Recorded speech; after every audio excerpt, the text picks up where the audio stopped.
Hey everybody, this is the Modern Geek, also known as Vamp Mario, and we are back with another painting video, but we're going to start off doing something that I always like to do, which is a little bit of unboxing on the channel. So we're going to unbox some pre-painted minis from WizKids, which I'm always a fan of, and then we're going to continue to paint our Stormcast Eternals army. This is the part 4 painting of that. Sorry that we didn't do any video for you guys last night. I was a little under the weather, so we just kind of foregoed a video. I hope you guys are not angry. We will bring back Marvel Crisis Protocol content, but I do want to hear in the direct comments if you guys really want to see me do more of that. There hasn't necessarily been new models that came out, so we're still painting older stuff. But we will have a moment where new stuff will start to come out. I know that my Warhammer crowd is pretty strong, so we could even turn Mondays into another Warhammer painting night, kind of do 40K one night and do fantasy another night. But I guess you guys let me know. But we are going to paint some more Stormcast Eternals. But the focus tonight is going to be a lot of dragons. I got these models, reviewed them a little bit, shelved them and didn't put them together, and now we're going to do a little bit of a review of specifically the Dragon Rider units for the Stormcast Eternals, and we're going to wrap up our bigger dragon, which you see behind here. And again, this is following that different aesthetic for the Stormcast Eternals that we started painting. We did 2 units so far, infantry units. 1 character and 1 infantry unit, and now we're gonna continue with the dragons, giving them that black armor look that we've been starting to do. So you're gonna see that. But without further ado, let's start by opening up these. Part of why I'm opening up a ton of these is also I'm getting ready because we are gonna start to do some content. I'm just gonna move the dragons out of the way temporarily because we're gonna be doing some Spelljammer content. Because that book did drop today. I'm going to do my kind of reaction or review to it in another video, not this one. But we will eventually have something like that on the channel. And just put this tiny bit that way. Perfect. All right, now you guys get the best seat in the house. For folks that don't know, this is the WizKids Icon of the Realms pre-painted D&D miniatures. So this is kind of another alternative if you're somebody who doesn't want to necessarily jump into the hobby side of things and actually paint your own miniatures. This is something I always say is a great alternative to that, because you just get what you need. It's already done. And we have 2 different now. It's kind of on theme because we're going to be doing some dragon unboxing, which I'm pretty happy about, and also the Wild Beyond the Witchlight, which is kind of their fantasy setting, and there will be Spelljammer minis coming out as well. My goal is to pick up maybe a box or 2 of those as well, so we can together kind of see what those are all about. There are some really cool characters in there. I'm intrigued to see.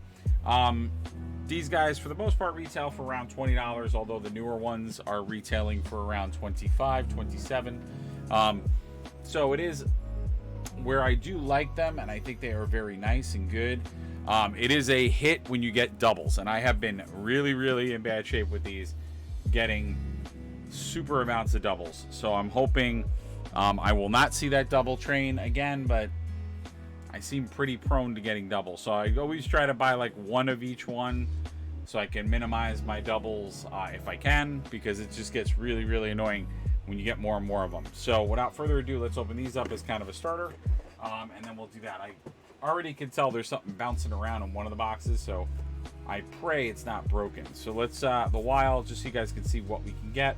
Again, a lot of fantasy influence here, so we have kind of the same thing, but you can see like fairies, trolls, ogres. It's like, so Siri Traveler, Agdon, Longscarf, Gollop. So they're kind of in that same D&D form, but sort of D&D's take on fantasy characters. So we're going to see, or like fairy tale characters. And for folks that don't know what the setting is essentially a carnival And in this carnival, there are magic users, and there are like pixies and fairies and things like that. So it's like a magical carnival, which obviously is also evil. Okay, I don't know why. It's funny. I thought about this for a while, and I thought that's what I was gonna get. Oh wait, is that in that? Oh, okay. Ooh.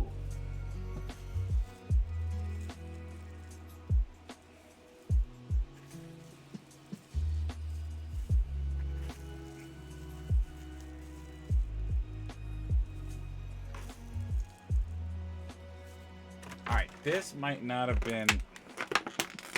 Whoa. That's kind of fitting for that to have done that. Oh, that's kind of cool. That's insane. Alright, so this might actually have been a pretty good... this might have actually been a pretty good booster. If yes...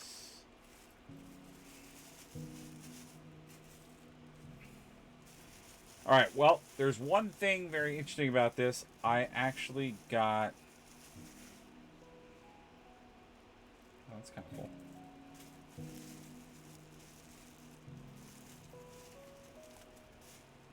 Okay. So, unfortunately, I did get some doubles in here. But what I did notice is that they say on the box, which... Where did the box go? I have a tendency to throw the box in a random direction when I'm done. Oh, there we go. So they say in these boxes that you're supposed to get 4 collectible miniatures. I actually pulled 5 out of this box. So I find that a little bit interesting because I've had that a lot where I get 5 instead of...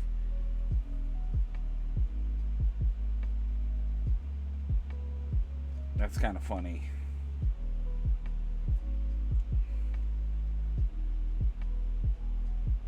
Alright, so let's go over what we got out of this box.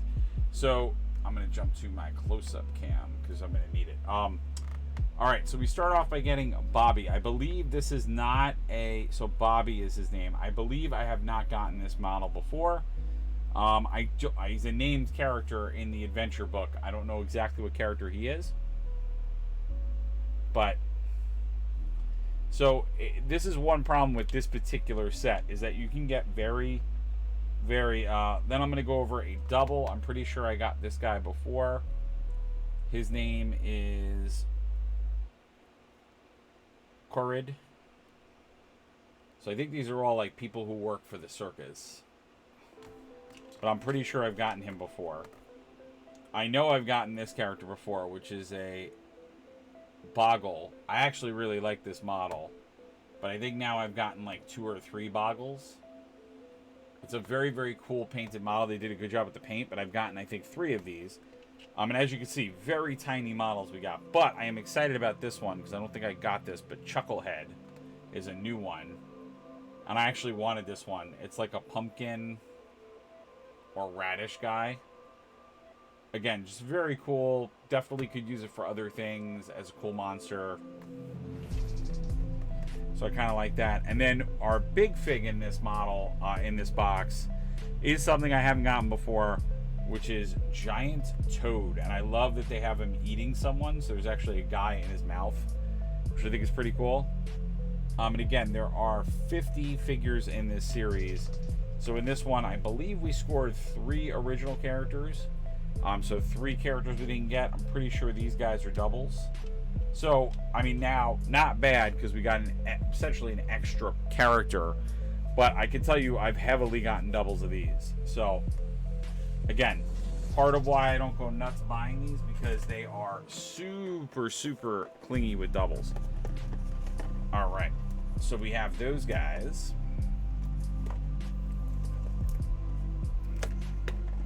Now we're going to do the Fizzbins. And just to, before we open, just so you guys can see, ooh, I'm going to put that down.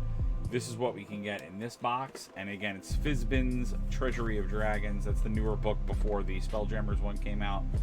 Obviously, dragon themed. Lots of dragon, adolescent dragons, a lot of familiars, adults.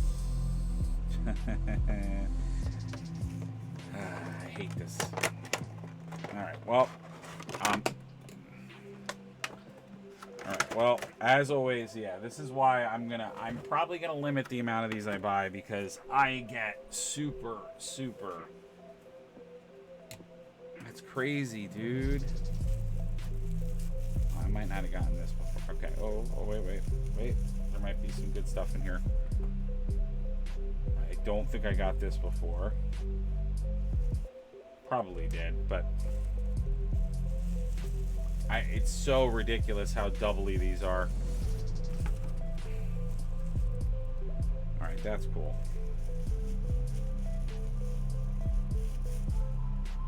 100% I've gotten this before, I think. Yeah, see, this is why for 20 bucks a pop, I am not a fan of these. I'm a fan of them for their practicality. I'm just not a fan of them for like you as a player getting them because you get so many doubles. I mean, if you and your friends are buying them and you're not by yourself, that's one thing, but that's pretty cool. What is that?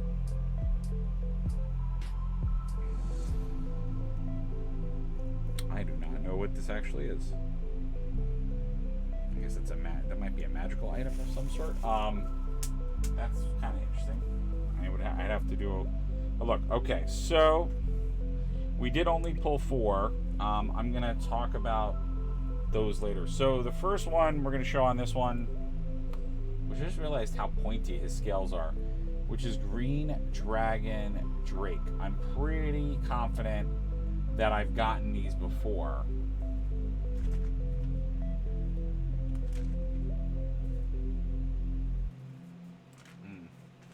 I'm pretty sure we got a few of these before. The Drakes are not bad to get doubles of. Again, if you do like a dragon nest and you want to have a couple of enemies, it's not super bad. The paint job on this one is not tremendous.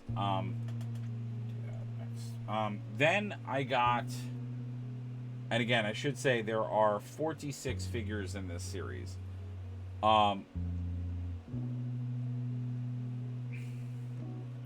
Deep Dragon Wormling. I'm pretty sure I haven't gotten this one yet. But again, very well painted, very cool. And again, the little dragons, I actually probably would keep these again because if you do a nest or you do anything, it could be very helpful. And now that there's like rules for dragon familiars and things, it could be very helpful.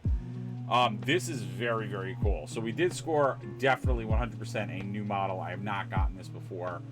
And this is Dragon Shard. Very, very cool. Translucent model, which is very cool. I believe it's like a dragon sword with a dragon essence or spirit in it or some sort of thing like that, I believe. I'm not 100% sure, but that was pretty cool. Now, this I am extremely disappointed in, which is Dragon Flesh Crafter. This is the big model. I definitely got this as a double. So I have gotten this or scored this before. Again, so the double heaviness is so bad in these. You get so many of the same model. Again, for a big models are not really great to get doubles of because you're never going to use usually more than one of the big ones. So definitely going to be giving this away. But not terrible, but not great. Again, I think I'll take a little bit of, I mean, we'll do the Spelljammers. I'll do 2 of the Spelljammers just because it's a new set and I definitely want to like do it. But we're not gonna go crazy. I'm not gonna go down the rabbit hole buying tons of these. Again, this is just a fun thing to start the stream off with because I know you guys like when I open these. And we're gonna take a look and do some other stuff. So that was our haul from those boosters. Let me pop back to my bigger cam. So like I said, tonight we're gonna focus on Stormcast Eternals and we're gonna focus on dragons. So I'm gonna do a little bit of a review of some of the dragon models and then we're gonna jump into painting. So first and foremost, we have the larger, like, which could be your general or leader for your Stormcast Eternal army. which is the big dragon. And I always talk about this model because, of course, this I kit bashed a little bit. So this is kind of an amalgam of both versions of the dragon you could build.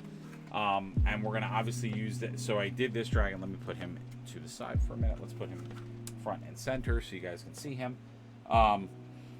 So yeah, so the dragon is very, very cool.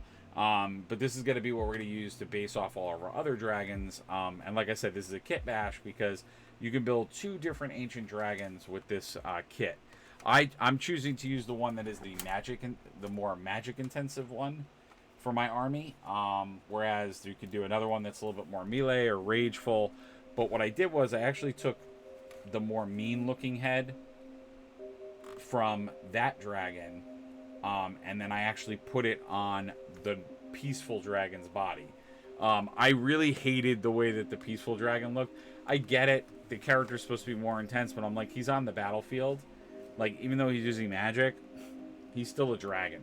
So I wanted him to look cool, and I wanted him to look like he got hit by a magic spell. And I love I love the wound or damage from it. I think this came out really nice. Obviously, we got to paint a little bit more of it. We're going to do a little bit of this tonight. And then we're going to also do the other model, which is the Dragon Riders. So we're going to paint this tonight as well. Just put this together. Really, really love these dragons. This is the Dragon Knight model, so it's kind of like your champion for the unit. And then I have a Lancer that I built as well, but I haven't gotten a chance to prime him yet. The kits were really easy to put together. The dragon was fairly simple. For some reason, this one joint was just not great. The flying bases, or the base for the flying, is like much better. I actually shouldn't have put it on, but it's got like a snowy look now that I primed it. So we'll have fun painting this. This will be one of our focuses for tonight after we finish up this larger dragon. Now, it is always challenging when I paint a larger model because it's always tough for you guys to see. I'm going to try to go to my close-up cam, and we'll try to do our best. We're going to work a lot on his base for a minute just to get that all settled, and then I'm going to come back in and start doing some of the bigger stuff. But for the most part, he's pretty done. And again, what I'm going for here is a Stormcast Eternal look for the faction of Stormcast Eternals that are by the Storm Vault that is right by Death, and that is the folks that we're focusing on. So what I want to do is just some touch-up stuff that I happened to notice while I was doing a little bit of pre-work before we went live. I noticed I did not paint all of the blue in there, so I'm just going to get that resolved. And I'm using the Aphmatic Blue, which I think is a really cool color. I love it for doing this kind of stuff. And then I use the Hexwraith Green for like the magical damage that I put in. And I'm just like, all I'm doing now is I'm just going in and touching all this up so that you're not seeing any of that white. Because I look down and I'm like, oh, you can see all this white stuff. There's also some scales I'm going to have to paint as well. And it just looks really cool. And like I said, I really love the magical damage that's in there. So it looks like he got hit by a magical blast and he's actually like injured. Versus what it's supposed to be, because when you do it for the actual model that it is, it's supposed to look like a scar, because the whole idea of the second dragon, which I always forget his name, is that he is like angry, or he's angry. I call him the angry dragon because basically all of his like power comes from the fact that he was like abused or tortured. So he's like all rageful, and therefore he has like upped melee attacks, upped everything else. But like for this dragon, it's all about magic. And what I'm doing now is I'm just kind of giving a little bit of another coat to some of the scales so that we get a little bit of diversion in his fingers and his hands while I'm in that. So this is a nice thing about, I always talk about this with the contrast paints, that if you go back over the contrast paints, you can darken them. So I use this technique a lot to create like shadows or border, especially on joints. I apologize if the wing comes in and ruins my shot. For these larger models, it's a little bit tougher. I actually am creating a different place to paint those, so stay tuned. We will have a better setup. As I was saying, the beginning of this week, I didn't feel good. I had a couple of days where I was under the weather, so I apologize that we didn't have like a good. And all I'm doing now is just going in, and a lot of it's just going to be darkening, so I can create some. And I used a lot of null oil on the face, so we would have that.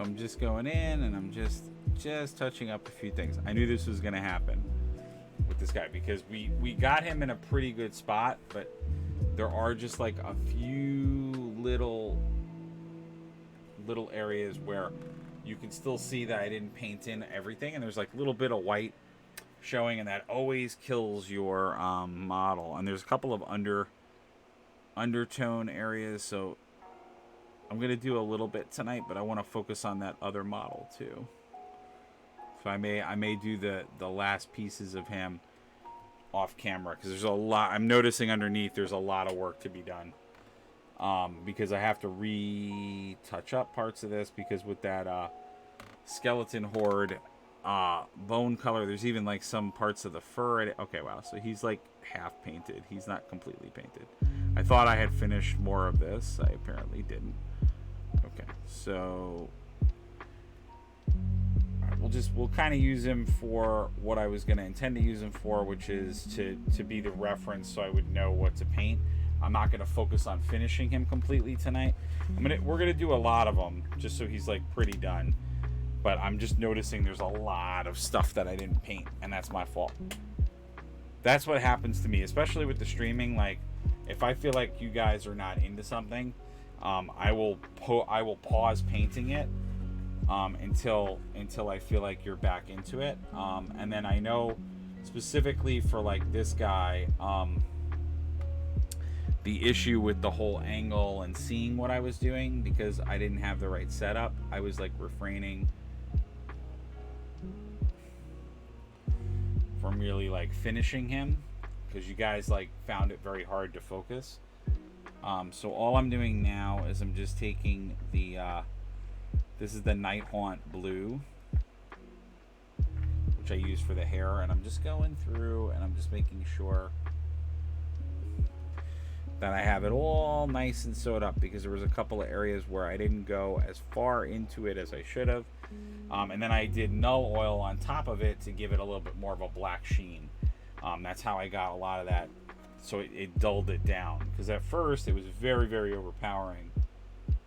But then I dulled it down so that we'd get a nice look, and that's why you see the hair. And I did this actually on the vampire guys too. It's very similar technique, very similar color. I'm just trying to get some big areas, because I'm noticing that I didn't. Now I think my original idea for the base, or the bottom, was to use the Plague Bearer green.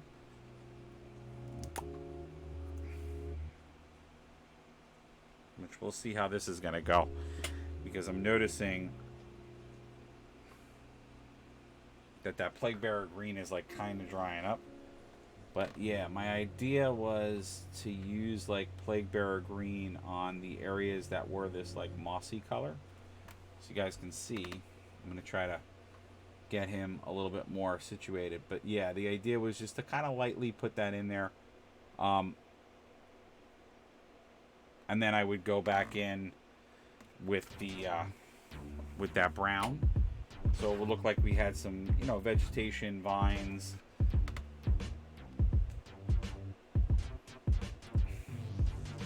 Growing in there. And then the idea for here was to bring some of that into the base as well. So we'd have like the dirt and the... So sort of bring those two colors together. And then I would put maybe some mud or some texturing. That would also happen. Because like I say, normally I'm not usually a fan of like going crazy with my bases. But when it's a bigger, more centerpiece character, then I'm usually a little bit more inclined to do that. And I'd love to hear, while you guys are watching, what are you working on? What's on your painting table? Always fun to get that info from you guys. And obviously I'll put some tufts and things on here as well. To fully, and that's what I meant by texture elements. But I like this because then it's, you know, it's kind of a muddy, sort of a neutral muddy battlefield.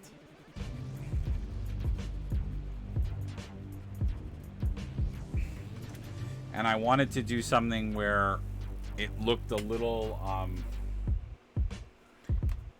like, I don't want it to look... You guys will see what I'm going to do next. I'm actually going to, for the green, probably put some null oil on top of it so it looks dead. Because I don't want it to look too lifelike. Because, of course, Stormcast Turtles are normally in the realm of light. But, again, the whole storyline with these guys is that they are in the valley of kind of death. So I don't want it to look like too vibrant and too much like things are growing. So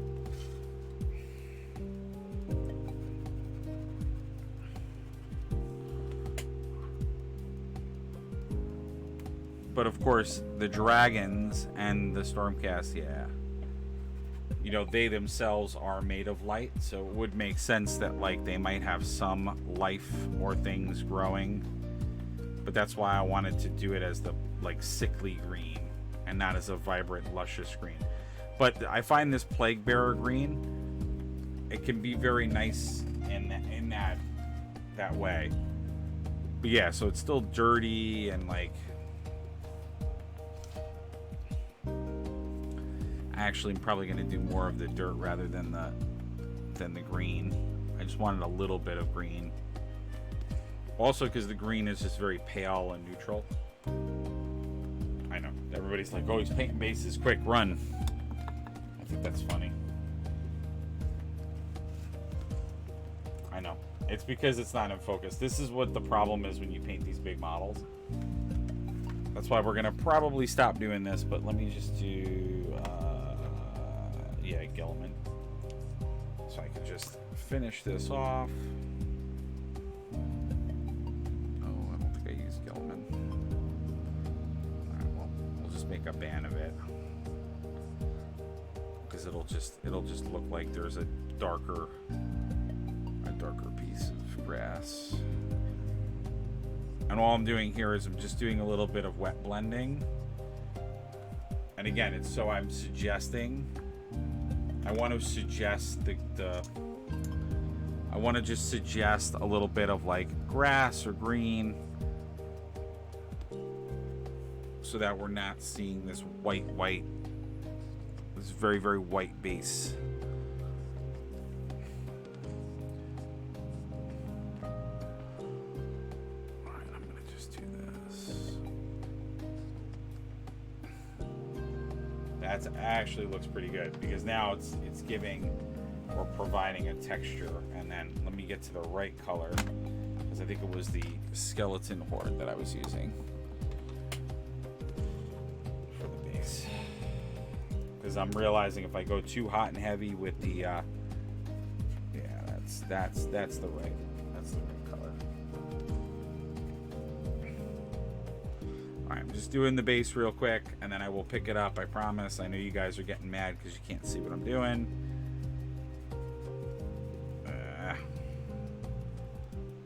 It's crazy. We always seem to do that. We always seem to get a few people join us, and then, I don't know, you guys bail. You cut ship. It always seems to be true. I get like, tonight should be a night where everything wants to pop up. Okay.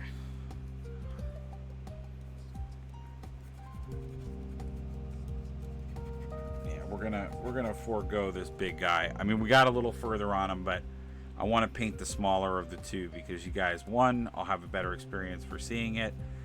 Now that I did do the base, I want it to dry anyway. But I do have to do some broken Citadel stuff in there because there is a broken Citadel inside of there. I do like the way that this green is working with the skeleton horde. I think it's working really well. Again, just to base the base. I think it's working extremely well. And again, I'm just going in there to quickly grab the color, and because you'll see once the base is all like ready to go, or once it's like all kind of prime like it is now, it will make a big difference on the model when you look at it, because then again, these are all elements that ground it. Again, no pun intended with it, with the fact that I'm painting ground, but it really does make the difference, because then your eye just like is drawn to it more. And all I'm doing now is I'm just kind of going in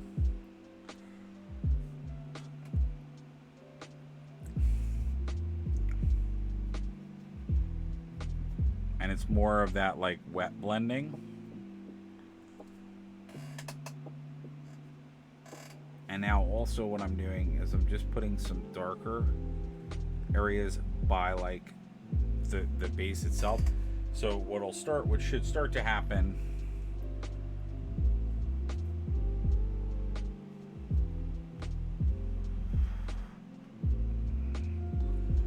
is that it will start to look like that. So that's a great example actually of why it's important to like look at your colors, because now I have to I'll do a little bit of an edit, a tiny bit of an edit, not a big one, but just a tiny one, because now I'm connecting the dots for all of the areas that I already painted. So now if you see, I'm trying to meet the ground to the parts where you see the ground like coming out of there, so it looks nice and uniformed. Yeah,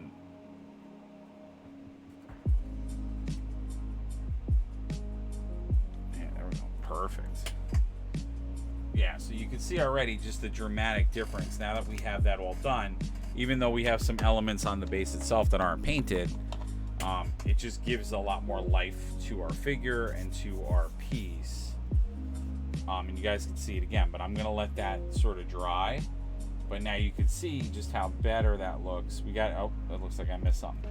But yeah, now when I go back in and I start to work with some of those areas, it'll start to really pop, and it'll start to seem a little bit,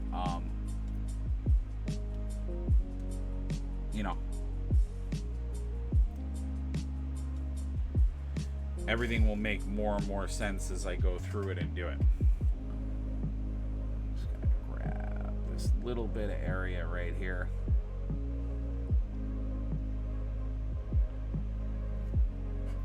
Because yeah, once you start to see, I say it all the time, but once you start to see all of the white go away, then yeah, it will magically start to look like the model is like in great shape. But right now, the reason why it looks a lot very uneven is because you know, we have the white that's peering through, so it's causing all that stuff. Now there is going to be some interesting, you know, definitely some interesting challenging areas to paint, because I got to get behind the dragon, so that's always, it's always a fun little exercise when you have to go through something like that, like when you have a big area, or you have a big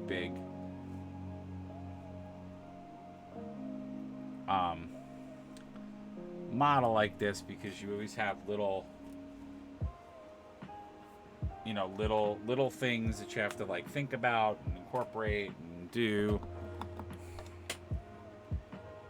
But I hope you guys at home are finding this interesting, because I think this model is coming out really, really well, and I'm very, very happy and excited with the way things are looking.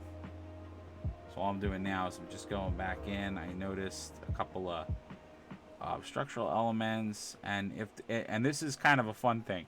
If I'm doing like building elements and it gets mixed in with the brown, I'm not really going to be mad about it, because it's going to look really, really good.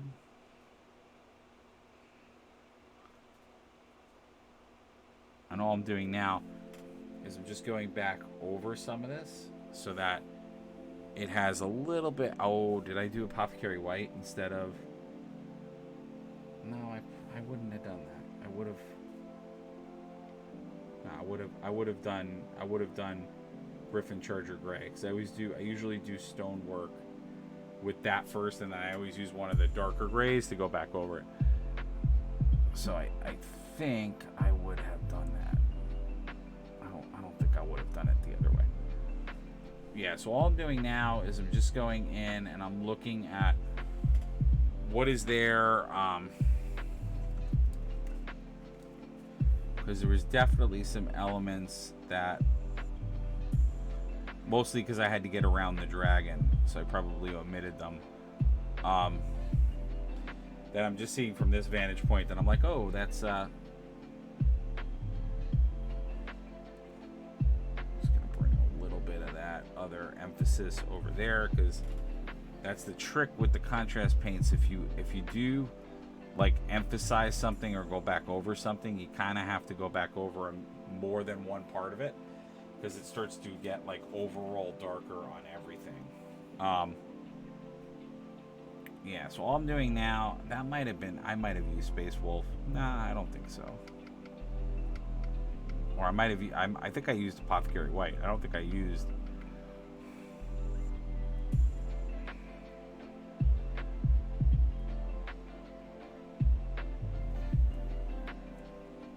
Yeah, so all I'm doing now is I'm just going through and I'm just like, because there's a few areas that I'm noticing where there's just like a little bit, because basically it's like a mountain.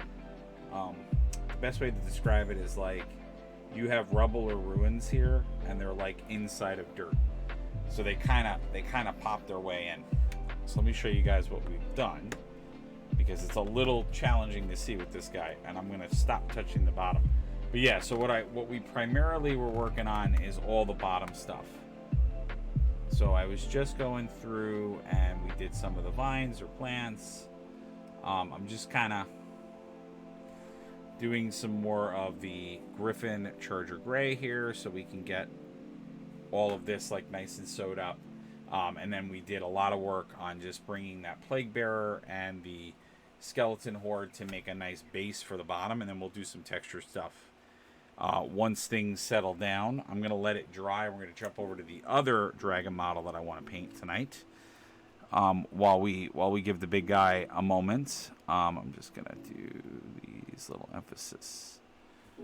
Yeah, so what I'm doing now also is I'm just going back over things with the Griffin Charger Gray, so I can make some like heavier, because I think, as I'm now discovering, I think I actually did this with the Space Wolf Gray, not the Griffin Charger Gray. So I might have created a slightly different pattern, but I'll get it to the same level. This is part of the problem when you like start a model and then you kind of take a break and come back to it. I'm gonna start doing notes so I remember all my color combinations. But sometimes I just redo it anyway, and I might just like rebase it. So I think he looks really good. There's definitely more work to be done on him, so we'll let him relax and rest. And we're gonna jump right into this guy, where we're gonna do a model review on him as well.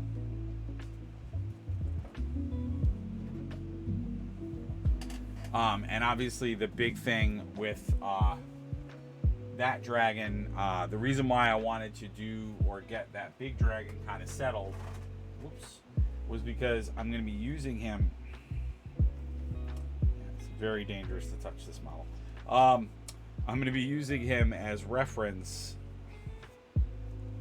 for how I want to do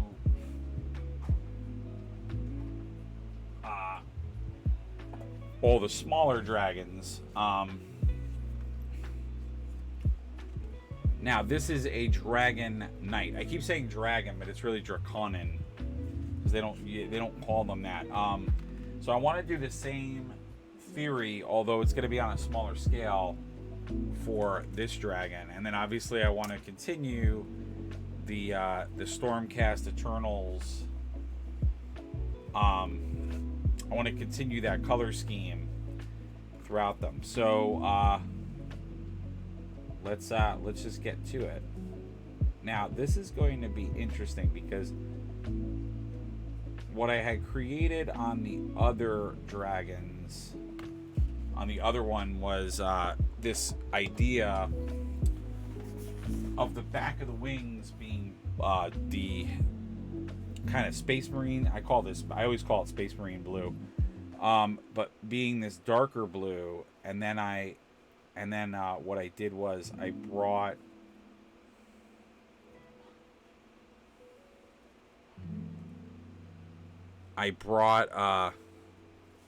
the lighter blue onto it after that.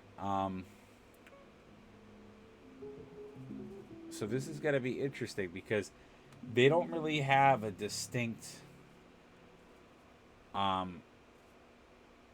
they don't have as much surface area as the big dragon did. So what I think I'm going to do is I'm going to be really conservative with how I do this blue. So I'm still going to do it in the same way, but I'm going to be a little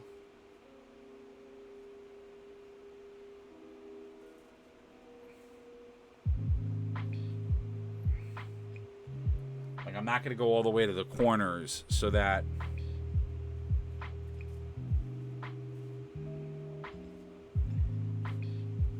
I could do like a blend. And I'm going to have to let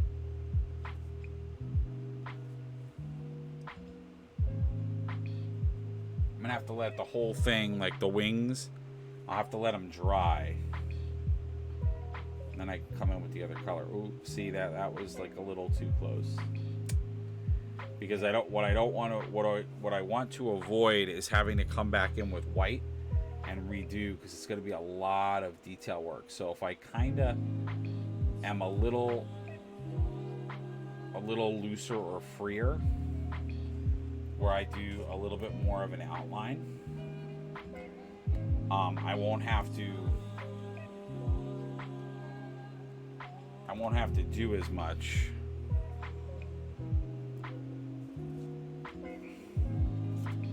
with it. The fact that they're on flying bases makes this so much easier to paint, because you can just hold it by the flying base, which is great. Now, you may also not want to attach them by the flying base, so you can just paint the model. Some people like to put it on on one of, like, I have a couple of those, like, pedestals, so it's like easier to paint, rather than like one of the Citadel handles. People like the ones where you just kind of like use like sticky tack, or you use like one of those things.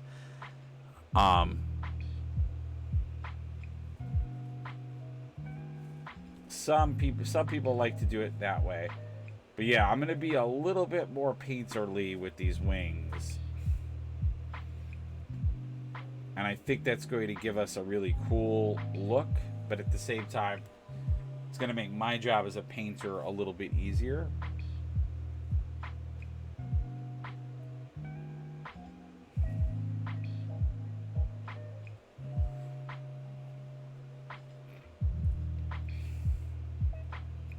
As of course, for the wings were like a two-tone idea. And then the other thing too is I'll have to work with picking out scaling, because there's definitely scales, like I could already tell you.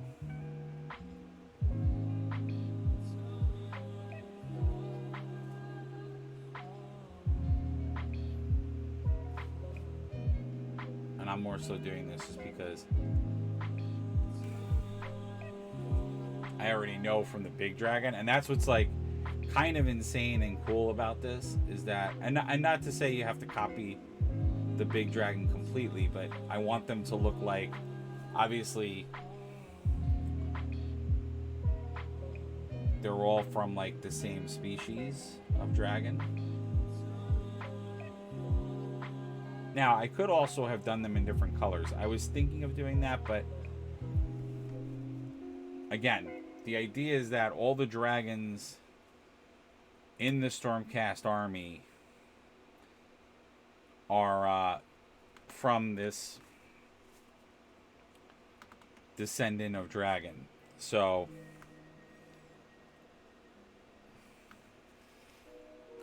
I wanted them all to look like they came from the same place.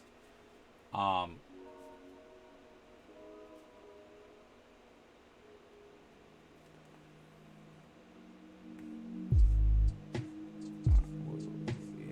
these scales I want to do in this color. So anything that has, oh my god, do they go all the way down the tail? That means I'm gonna have to. This was a bad idea.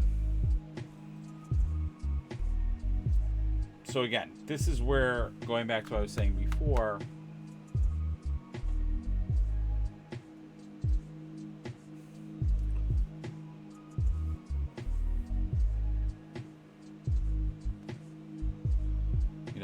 this is where you could have your your variation if you want. But now the only drawback to this variation is that obviously now I have to do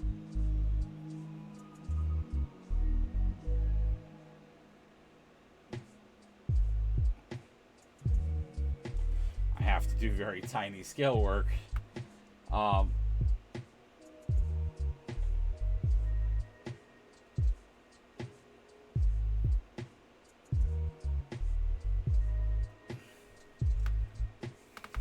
But what's cool about doing this is that obviously this will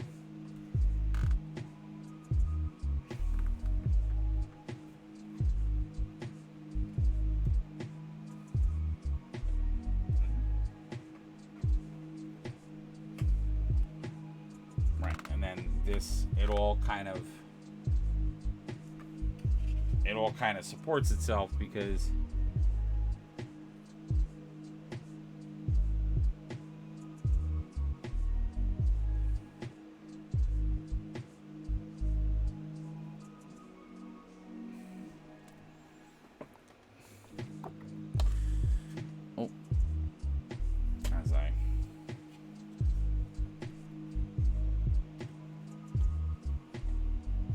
it is true, of course, that even though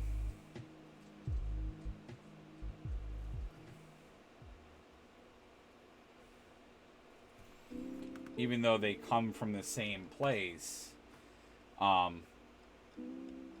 there's still going to be variations and differences between them.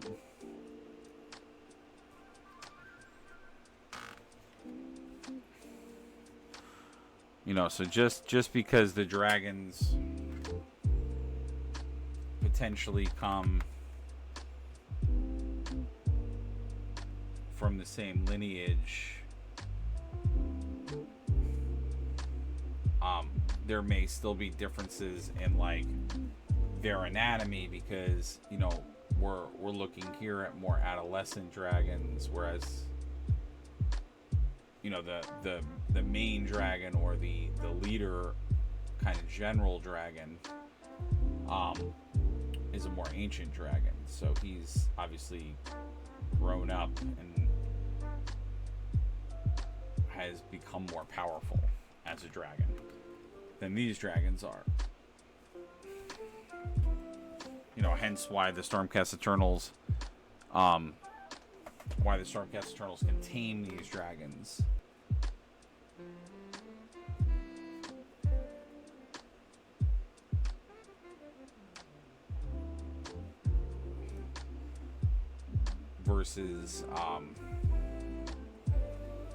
Versus the larger dragons, which are only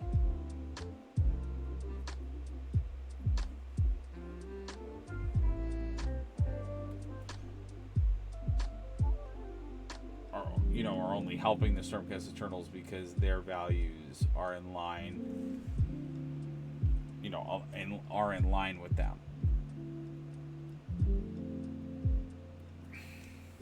Because they've been abused by the other races, which is how the lore is. And they are also natural enemies to the giant behemoths that have come across the land. Which I think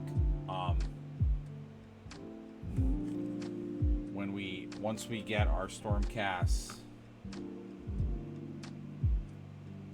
once I feel like the Stormcast Eternal Army has gotten to a point where I'm happy with it, we're probably going to move on to the behemoths, because I have a very distinct way I want to do that army, and I think it will be a good I think it will be a good streaming army. I think you guys will enjoy.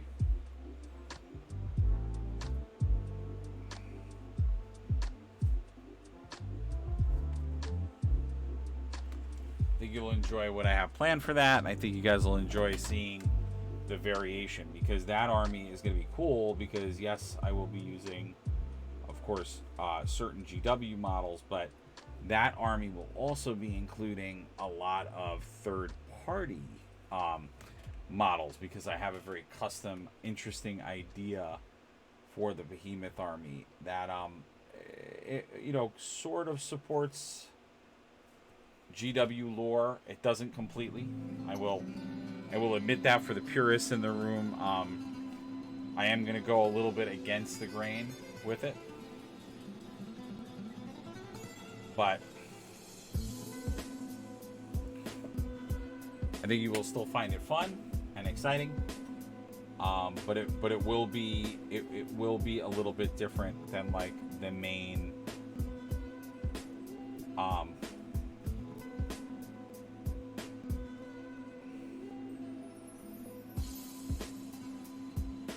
lore for them.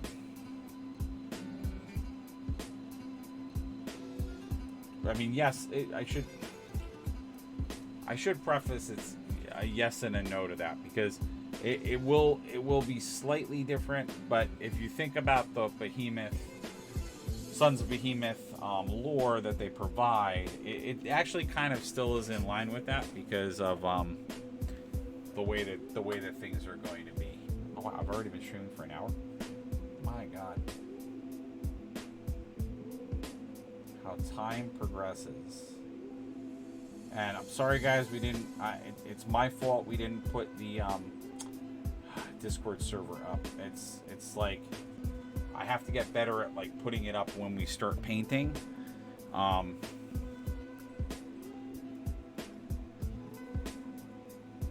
But we are gonna do so. For folks that are intrigued by this, we will be doing an actual art stream tomorrow. So I'm excited about this. We're actually going to start doing our indie artwork to just kind of expand and see what you guys think of it. It's going to be a great way to also push and talk a little bit more about my active Patreon, which I do apologize to all the folks that are waiting for a game-centric Patreon, which we will have one. And for folks that are watching us, I'm gonna say something about my live streams. So I have noticed lately a decrease in our audience, and I don't know the why behind that. I don't know if I don't know if it's just that because it's that time of year, we're just seeing less people. I don't know, or people just are trying to stay off their computers. I don't know what it is. But if you guys really, really like this content, please, we do have a Discord server, which, let me just pop the link for that in there. We do have a dedicated Discord server now, and I'd love for you guys to be a part of it. Let me just get that in the chat. Sorry to take a break for a moment. Please don't go. I feel like every time I stop painting, the world goes dark. Don't go dark. I promise. I'm gonna do it. I'm putting it right in now. Yeah. So if you guys want to be a part of the Discord server, I just popped a link in there. We have a couple of different things going for it, but I have a tab in there, show requests. We have other stuff in there as well. I'm going to be posting up news, of course, when we do our talk show. We did our whole talk show with links in there. So if you guys both watch that video and then want to kind of see the stuff we talked about, there's a bunch of links in there for it. But yeah, please consider being a part of it, because it really, really would help us out. So I can both actively talk to you guys when we're not live, because I do want to get more active, like I said, of adding and putting up stuff. But then we can really start to talk as a community. And I also have areas for you guys to share painting projects and all that other good stuff. So I could even answer questions for you there too. And I think that that's what you guys have been wanting and what's been missing, because I do love answering them live, but I've come to the realization that a lot of you guys are painting while watching. So I think you don't always want to ask those questions live, but now there's a private format for you to do it too. And again, what we're doing here, I'm doing a two-tone color on the wings. So that's why you guys are seeing me kind of doing a more painterly approach to these wings and not really like worrying about the color as much. I'll build it over time, but I'm doing it because the smaller dragons, unlike the larger named character general ones, they have a much more presented wing. So by doing it in this way, I can now put the lighter color in those channels. So we'll get those highlights and we'll get the things that we want to have highlighted or that different color. And then I can kind of create that same color tone if you were here for the larger dragon that we created. And again, the way I did it is I do the darker blue. I call this the space. I call it Space Marine blue. I know that that's not 100% accurate, but it's called Tele blue, but I just call it Space Marine blue because it is. And again, all I'm really doing is just emulating that painting style that I did for the larger dragon on the smaller ones, because I want them to look like they're from the same brood.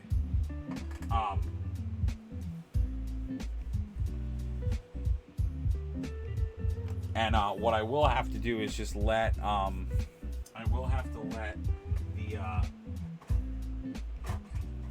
am going to have to let the darker blue dry before I can put on that lighter blue, because I don't want it to mix. And then, of course, for our Stormcast, I'm going to be using the same color palette that I use for my other one. So it's going to be that black and red color palette, although I'm probably going to make the shield and the other stuff gold, because that's always fun. Now, what I also noticed is that they have very different eyes than the larger dragon did. So we're going to do some different things there too.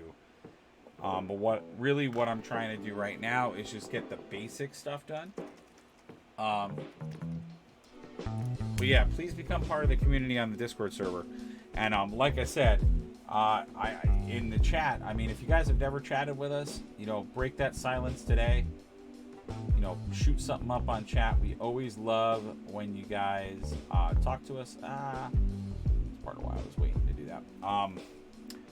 So I'm using the Night Haunt Blue here for the hair, and then the way I did it on the big one is I'll be coming in with Null Oil. So there's a lot of stuff here where, definitely have to lay it out with some base tone, and then we have to do some shaders and stuff. So it's funny, I'm using contrast paints, but a lot of the way I do dragons is very similar to the way you traditionally do it. So there's a lot of layering I like to do, so that I can make it look more authentic or interesting.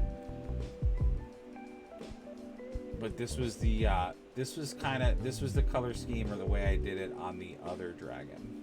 So, and I really liked it. I've been digging this idea of using, and I did it on the vampire characters I painted too, of using the a lot of the like Night Haunt or like spectral shades to do like hair or other, like they can give this like very interesting quality, and I've been having a lot of fun experimenting with that. But it's just kind of fun, and I've been using them for like weapons and other stuff. Now it's interesting because obviously the weapon I used on lately was a demon weapon, so it made sense. But like I wouldn't do that for like this. This is gonna be, when I do his weapon up there, I'm gonna do that in like a gold. So I'll do the sword probably in gold, but I'll have like orange flames going off of it or something. Like it'll look it'll look the way a Stormcast weapon should look.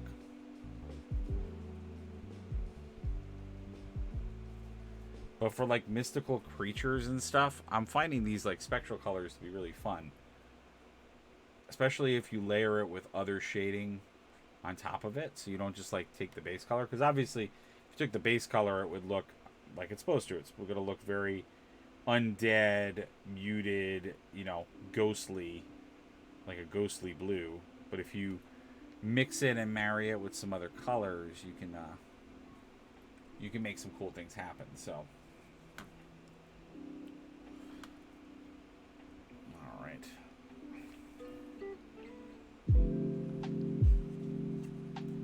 It's funny, the dragon you should start to see come together pretty quick. Obviously, once I put the main blue that I'm using in there, that will bounce it up quite a bit. Right now, it's just all these like surfacey blues, but once I put the big blue in there, then he'll come together real fast.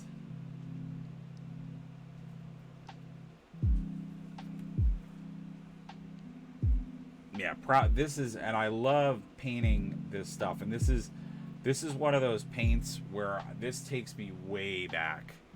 So I've told some of this story on this stream before, but what started me in all of this hobby was exactly what I'm doing now.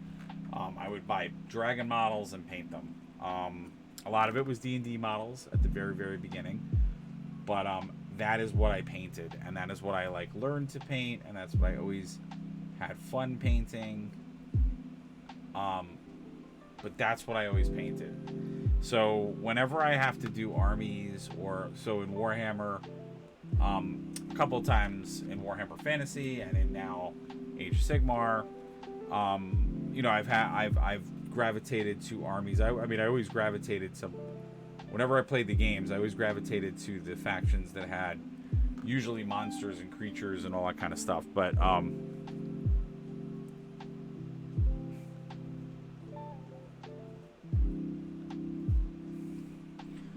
whenever I gravitate to an army that has like dragons,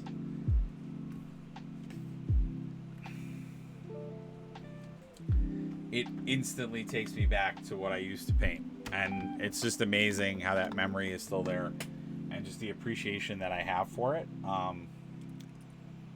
It's just like super cool.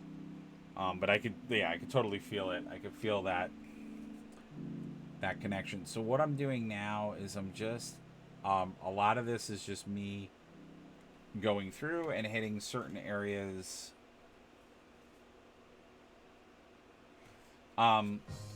you know, looking at the model and saying to myself what colors I want to do, and you know, what did I do on the larger dragon. Now also another thing about this is I am going to do, so you notice I did like the longer striping, which I didn't do on the other dragon.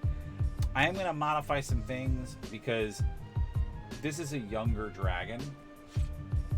So traditionally when you're dealing with like a younger dragon, or you're dealing with a younger species of something, they tend to be brighter and more dominant in color. So I may change certain aspects of it to kind of match that. So I'm gonna like kind of play with it. And this is where, like I say a lot, like a lot of things that I do or choices I make, they come a lot from my art background. Specifically because I really love like creating creatures and, you know, drawing monsters and things like that. So I learned a lot about like animals, and you know, when you learn about anatomy and things like that, you start to think about things a little bit differently. And that's kind of how I approach when I'm painting like a dragon, or you know, whether it's a monster or something else. Sorry guys, I'm like swinging things around a lot. So I can only imagine that you guys at home are like, this guy's crazy. So I will kind of think of that, you know, and I'm sort of thinking about that now, because you know, you want to have, whereas the bigger dragon, I wanted him to look a little bit more like battle worn, like he's been through some things or whatever. Like since these are newer dragons or younger dragons, I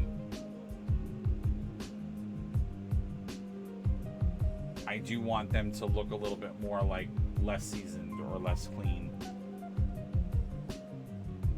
Or, I'm sorry, more clean. So they're not as like gritty. So I may follow the paint scheme a little bit more, or just like really work to have a clean paint. You know, whereas the other one, like I was looking for ways to scratch him up and make him look like he had cuts and scrapes and bruises.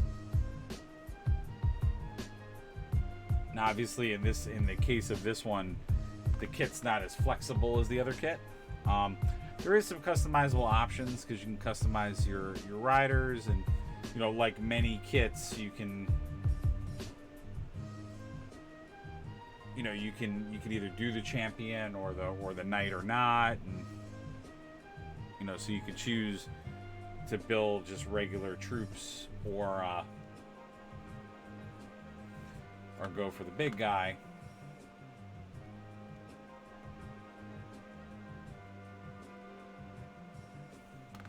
Yeah, so all I'm doing now is I'm just going through with the skeleton horde, and just painting in whatever I see that's like bone related or claw related. So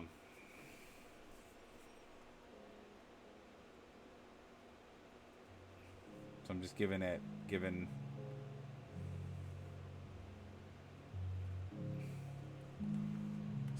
all its base tone. Oh, went a little too far on that one.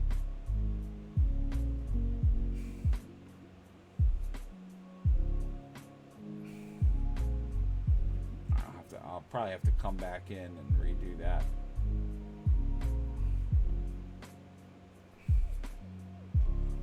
I mean, it's cool because it starts to bring some personality to the face. All right, so we are seeing people coming in. All right, good. And like I said, for those folks that are coming in to see us, please like and please follow and sign up for notifications so you know when we're live. And I completely wanted to shout out for this portion of the video our sponsor, which is Undiscovered Realms. You can check a link out to those guys below. It's where I get all of my models and paints from. They are awesome, so please check them out. I couldn't do all this painting and model stuff without them, so please, please, please make sure that you at least check them out a little bit in the stream. And again, I did post up the Discord server in the stream, so do not be strangers. Check that out as well. And again, all I'm doing now is I'm just going through and doing skeleton horde on horns and armor plating, all kinds of stuff like that. So just getting some of the finer details, and then we're gonna start to put in that base tone for the lighter blue. Because like I was saying before, if you were on our stream, oh, am I like painting something? Oh, so you guys can't see that? Wow. Okay, sorry about that.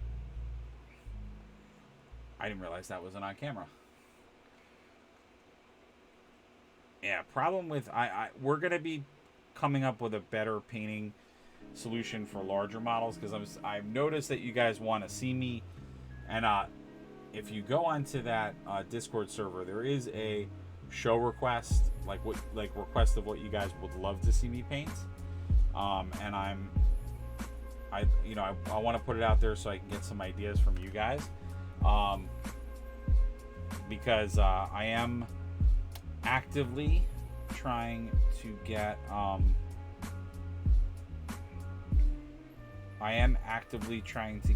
other companies involved, but it is slow pickings at the moment.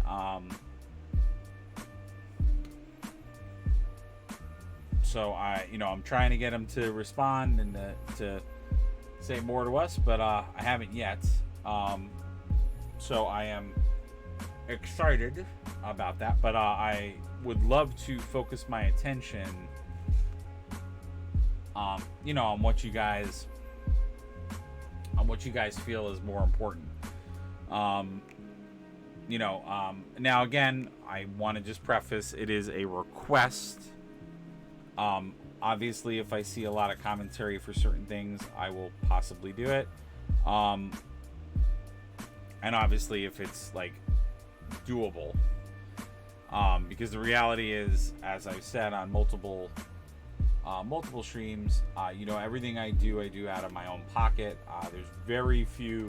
There have been some occasions where I've gotten things sent to me for free to review, but very few and far between. So everything you see on this channel is me going out, even at the beginning of this particular video, like when I did my blind boxes for the Icons of the Realm, the WizKid stuff, I'm buying all of those. So anytime you see me unbox those, that's me paying retail price and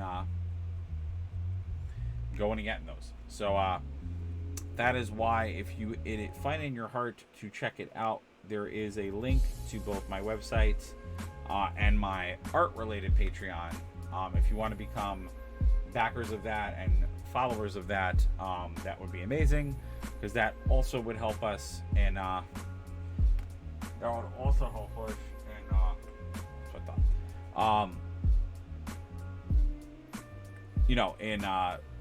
getting funds for expanding what we do. And I've talked through it with a few of you on stream. Oh god. Warlander TV, thank you. It's hilarious how the sound of followers still freaks me out. I love it. It's hilarious. It's because I have like multiple computers running right now, so I hear when you guys do any kind of a notification sound. It's funny because it actually like happens like 4 times. So it's like I just hear bunches of chimes in my area. So that's why it always catches me off guard.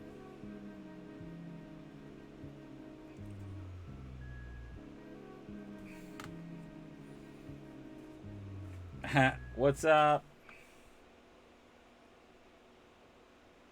You should also jump onto the Discord server as well.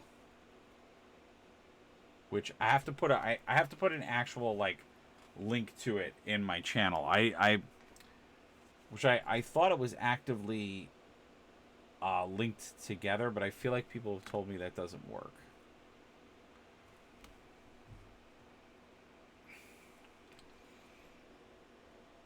Because then, if you're part of the Discord server, we could talk more, and I will be rolling out other things through there, but I haven't been able to do it yet. And please also, for anyone that is following us or jumping on there, be sure to check out the schedule.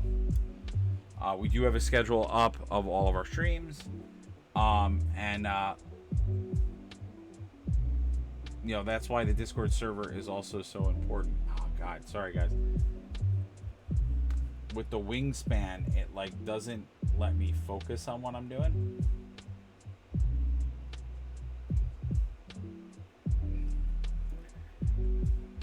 All right.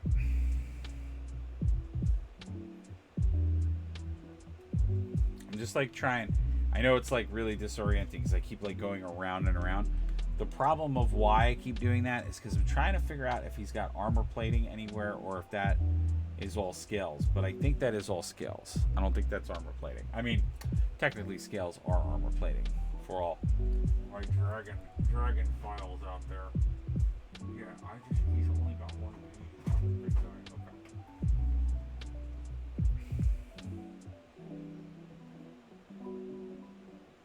I think just the center is the scale. I don't think.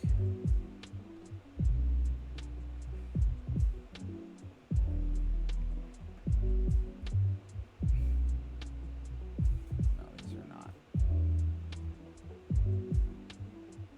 I think the rest of it is blue, or should be blue. Painting under a camera is also an Olympic sport.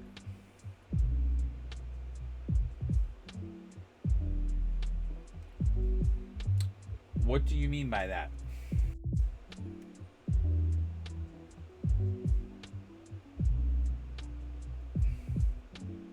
No. That's gonna be blue. We're not gonna do that as that.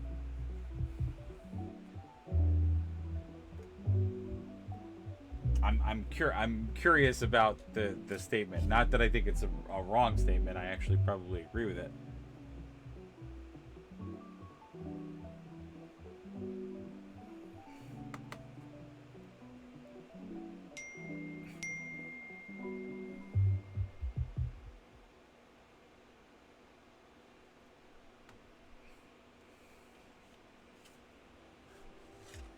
Sorry, guys. I'm being summoned and beckoned for a question.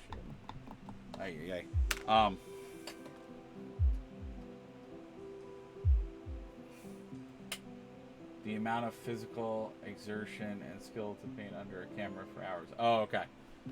That makes sense.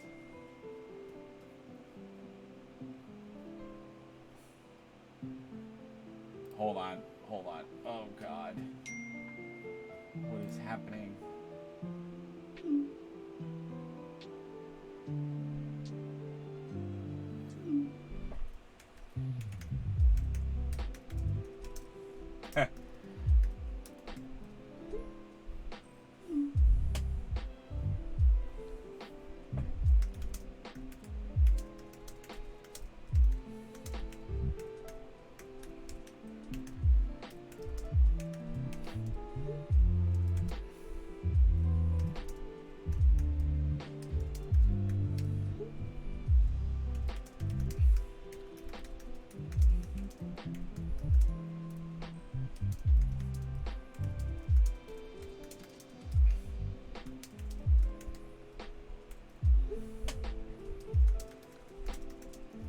Sorry, guys.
Sorry, guys.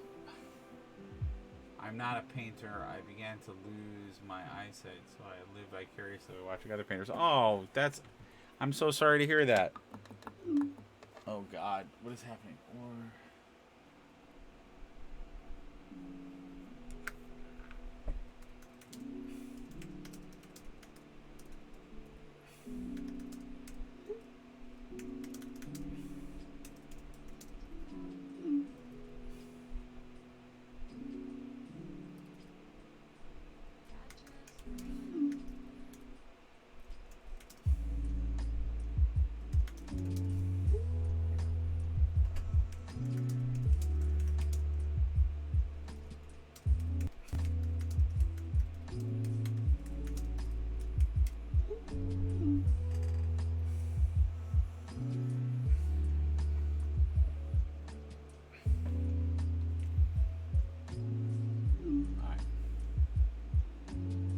I can ride the bus for free. I guess that's true. Alright, sorry guys. Life is happening behind me at the same time as me trying to paint. So we're painting the Stormcast Eternal Draconic Knights and Lancers. And I'm trying to figure out where I want to go. There is so much happening right now. Oh my God.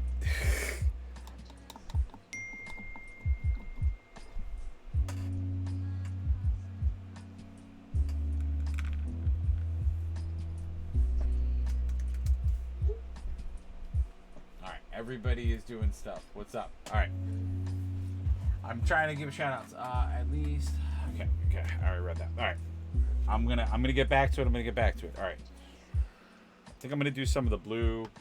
I know I'm losing like viewers. I'm not painting, I'm just standing here. You guys probably getting pissed at me. Alright, Athletic blue. Let's start getting the main bulk of our dragon painted. I love this blue for dragons. I know that person was like sitting. I had a third person watching, and they were probably like, "This guy is not painting. Why am I even here? I'm gonna go waste my time doing something else." That's funny.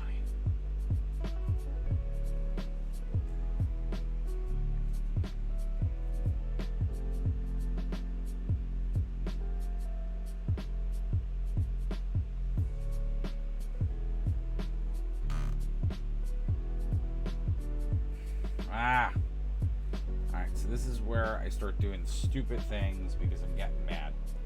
I'm gonna have to probably start switching to a smaller brush. I'm trying to do everything with one brush, which is bad. Sometimes I don't turn into a lazy painter, but I do try to be like, I don't know why I try to do like speed painting, which to the comment that was just made of the like painting on camera on the whole marathon piece. There is some truth to that. Yeah, I didn't do it. Which is not that I like stop painting or get mad at painting, but I do get that like many other painters where if you're getting close to like the end of painting a section or painting something, like your brain wants to move faster. So you kind of go a little faster, and that's usually bad to do with painting. Now I'm using the contrast paints from Citadel, so they are what we would consider speed paints. So they are meant to allow you to quote unquote paint faster. But I will be the first to tell you that there is a falsehood to that statement, kind of. Even though they are considered speed paints, you don't want to paint really fast because you can still create something with these where it will look not as good, not as controlled, and it will become sloppy. So, you know, the word speed paint, don't let that fool you sometimes. You still want to take your time.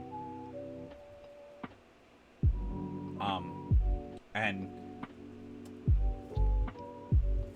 especially with the contrast paints, I've said this a few times,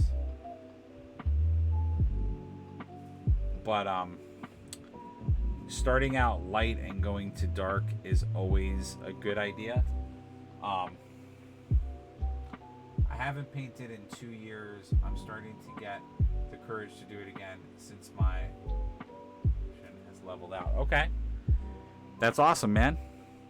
Well, I was gonna say, if you're looking to get back on the horse, you may want to consider. Oh Jesus! So he does have scales on the bottom. Oh, there are like more pronounced scales. All right, maybe I'll switch those. All right, so let me see where those end. Do they end here?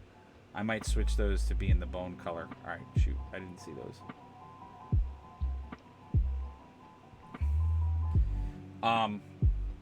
I didn't do it on the other dragon though. No, you know what? Let's just go. We're gonna make him have synergy with the big dragon.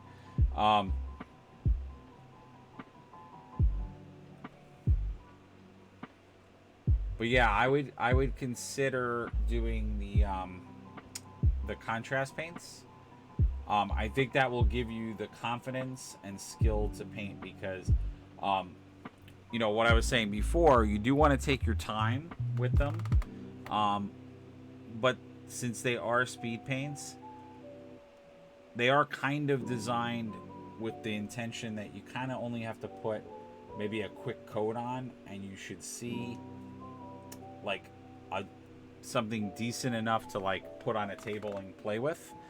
And then as you get more and more comfortable with painting again, you can, as you'll see if you watch, you know, if you come back and see us again and you watch more of my painting videos, you'll see how I use the whole range of paints to push the contrast even further.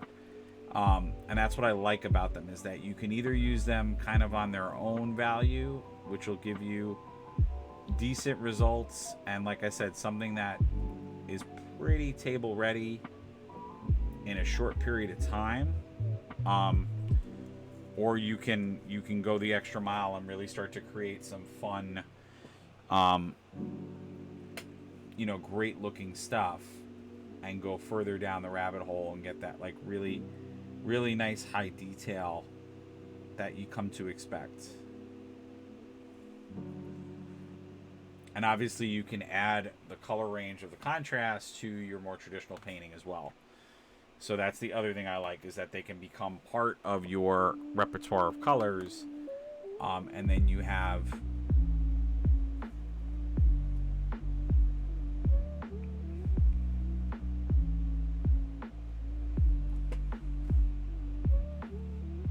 because you can see, I mean, I've only been painting this for a brief amount of time, and we already have a pretty nice, compelling idea. Now, obviously, I have to touch up some areas, and I want to use shaders and a few other tricks to make this look better.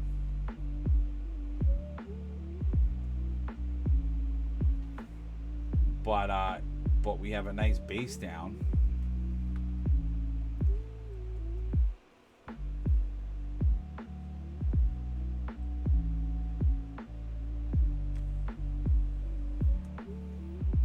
You can already see, just by the little bit we've done,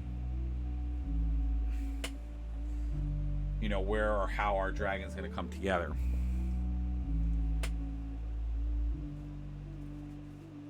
Now, what's funny too is that this dragon has a lot of like armor pieces and stuff, so it's actually going to be a really easy paint when it comes to his skin and stuff, because I don't have to go as crazy for his underbelly side.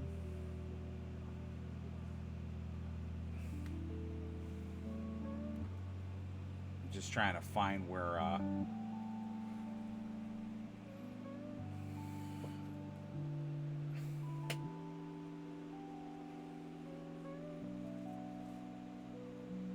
but I was gonna say, Wonderland TV, thanks for sharing, you know, that very personal story or personal moment. I'm glad to hear.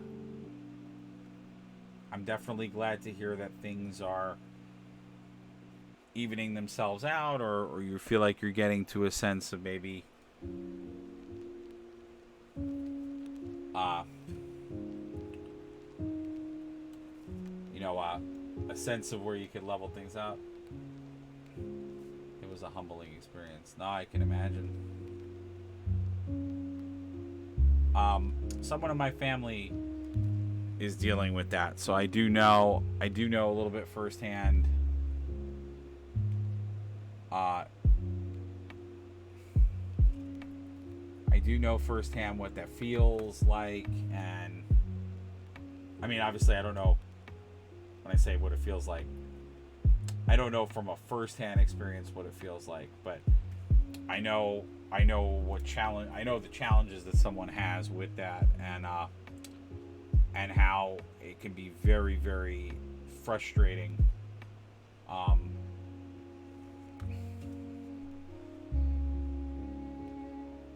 And in that person's case, we're talking more just about the day-to-day. The day-to-day doing of things, not even, from the perspective of like you had an art or a hobby.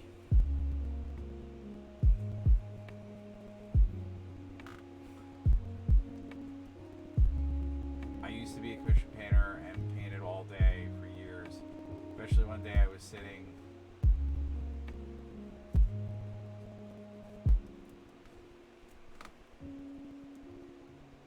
Yeah.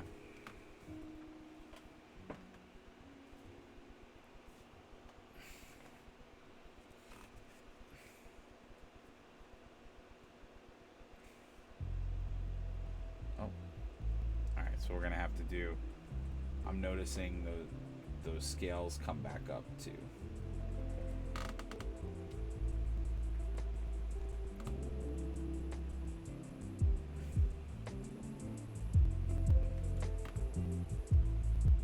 But you can see how nice that blue is. That blue looks real nice.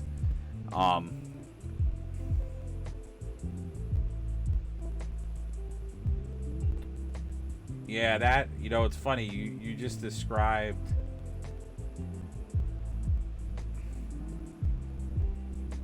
like one of my fears in life, and I always think about that when I paint. Because I discovered building terrain as a way to keep going with the hobby and focused on playing games while I still can. Wow. God bless you.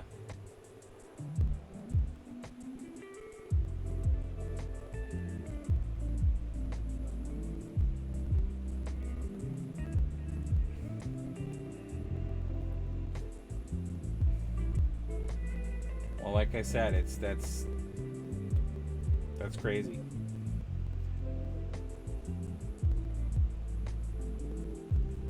But yeah, I think about that all the time because, like I was saying earlier in the stream, like I am both. So I too am a commission painter as well. And by the way, if anyone out there is looking for commissions, you can check out my website for that. I would love to do more of them. But I also do commission paints for people. But yeah,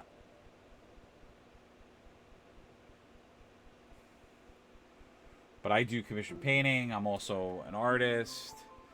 So I draw. So yeah, I think about that all the time. Like, what if, because one would think with all the drawing, with all of the the drawing and the painting that I do, that that is a fate that I could find myself in. Um, so I have definitely in my time. Oops, sorry guys. In my time, I definitely I have thought about that scenario playing out. Absolutely, and it's scary. There's no other no other way I could describe it other than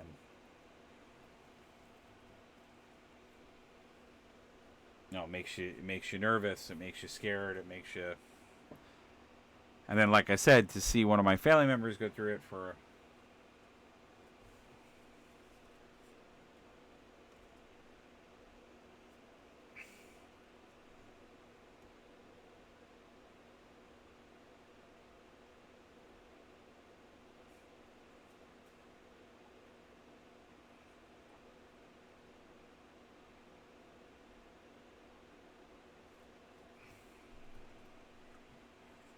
All right, wait one sec.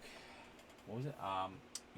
What the funniest thing I came out of the experience learning, that accepting what I can do and not what I could potentially do is okay. It's okay. I don't have to learn how to do it better. I can do what I can, and be happy with the results. That's what. There's nothing. I'm gonna say something. That's a very amazing way to be. Um, I will say that I don't know many people that and that must mean that you're somebody who really looks at life in a different way, um, and that's really amazing because I don't know a lot of people. I don't know a lot of people that will walk out of there.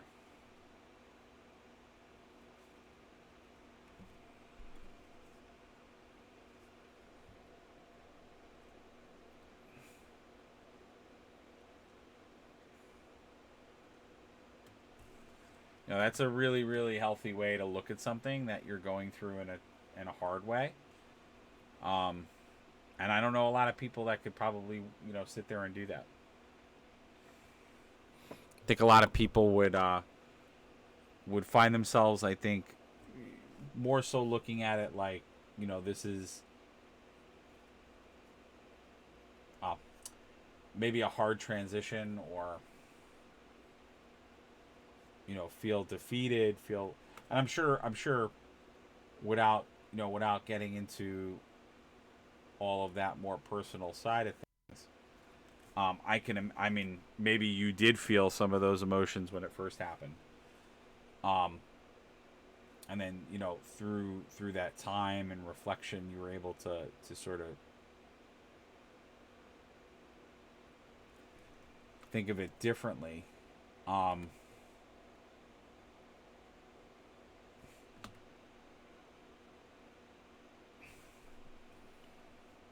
but yeah, I don't know a lot of people that might come out of that the other side like you did.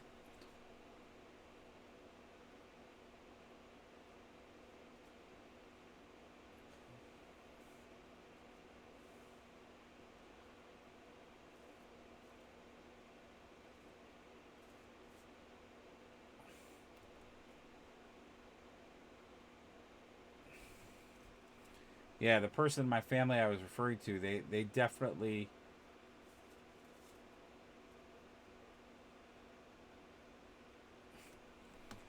All right, I'm gonna have to start switching over to my smaller brush because I'm a lucky guy. I have met some amazing people in the hobby, going through many different disabilities, and learned a lot.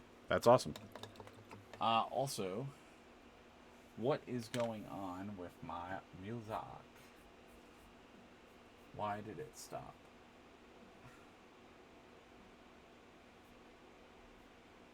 Let's just go this way. All right. Hopefully, we'll have some more music, guys. Sorry.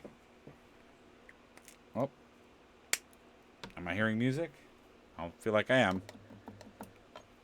Everything just went real quiet. Hopefully you could all still hear me. All right, let's get to my smaller brush. I just got this new brush. I got it at an art store. It's a Vienna. So we're gonna see if it works. We're gonna see how it does. It's not a Citadel brush, so hopefully it'll work very well. I sometimes when I get non-Citadel brushes, it's hit or miss with them. But I'm just getting to parts that I want to paint that.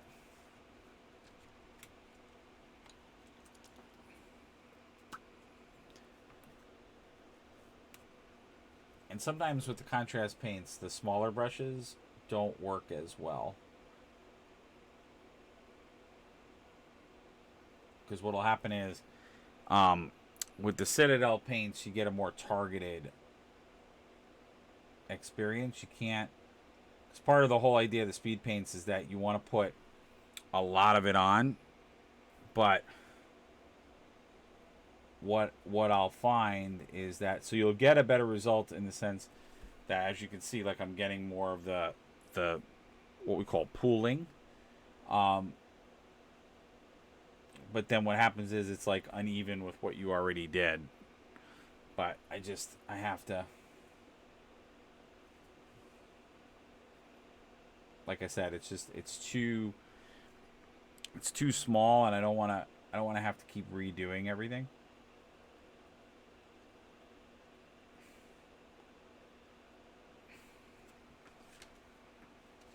But our dragon is coming along pretty nicely here.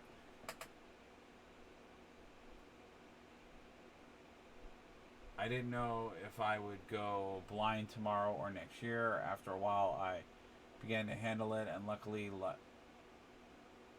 okay. At the time, I was working for Transformers miniature game, and I was worried for my career. Oh wow, and how not being able to paint would affect that. I was able to move to a different aspect. Oh, that's really cool.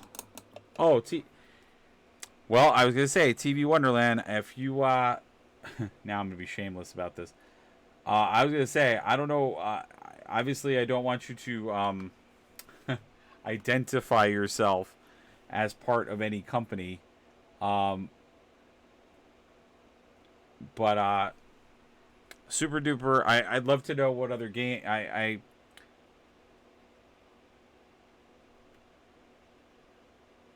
when you say the Transformers game, did the Transformers Transformers have a miniature game that I just like completely slept in it, and I didn't know that? Or are you talking about like or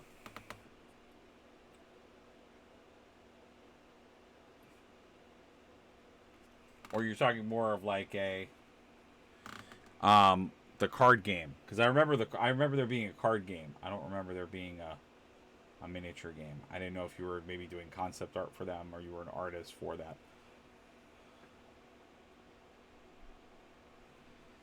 Oh damn! All right, well I would have played that game. That's insane. I didn't know when was there a Transformers miniature game? Like I've played a lot of games. I don't remember that. I remember there being a card game.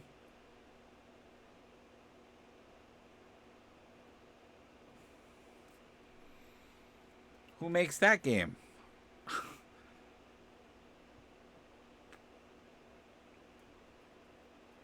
Or can you not tell me, because then that would be diverging where you are or what you're working. I'm sorry. I should shut up before I get everybody in trouble.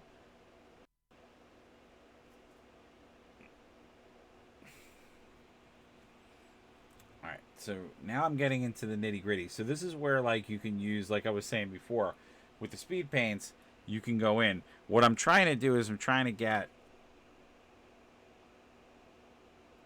trying to get like the undertow of the wings done. So I can go in. I want to do the big color underneath because I basically did the dark color, and then as you can see, the way that I did it, the armature structure is in this lighter blue, and then I did like a gray, a pale gray for the inside of the wing, because I just thought it made a very cool look, and it also kind of brings it together where it gives you some shadowing underneath. I will get my music back in just a moment. I just want to like finish this detail and then I'll move in. But yeah, anybody that's watching, if you have contacts, friends, and or power inside of a gaming company, I'd love to get in touch with your marketing department and see if we could do some reviews. I love reviewing new stuff. Please. My name is Jeremy. Oh, it's Ike Warlander. Warlander. It is not a secret. The Transformers miniature game back in and it lasted until 2020 when it became Bot War. I worked with them until the rebranding in late 2020. COVID hit us hard. Okay. Interesting.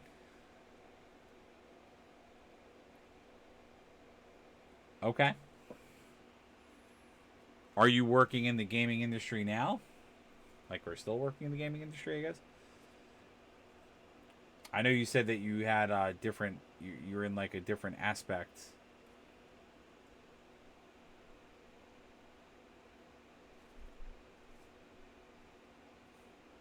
The game is all over. Beasts of War. I'm surprised as well. I mean, I've always been firmly like a Warhammer player, and then also, I got really into Marvel Crisis Protocol, which is why we do painting of it on the channel. And I'm actually kind of getting into Star Wars Legion, so there were a lot of other things to distract me. And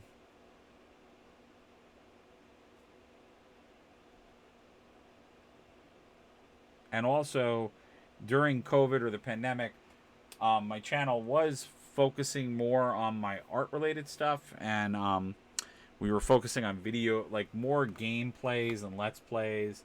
So I was doing a little bit more of that stuff. So I still did commission painting and I still did all that stuff. I just didn't paint as much live. I have over 400 plus Transformers from G1 and G2 and many others from various seasons. Interesting. Okay. Well, that is super cool. I almost want to do a vintage gameplay now of that game, and see if I could find the pieces for it or find the models for it. It's funny. There is one Transformers miniature I have, which were WizKids. WizKids came out with like blank ones to paint. And I have one of those, which is Megatron.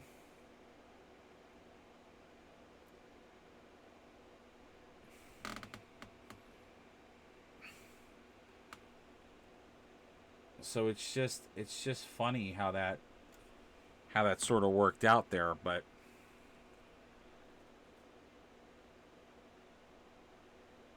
yeah, I wasn't aware that there was a full fleshed out miniature game. I just, like I said, I'm familiar with the card game, but I never knew that there was actually a miniature game. I just never knew it. So you learn something every day.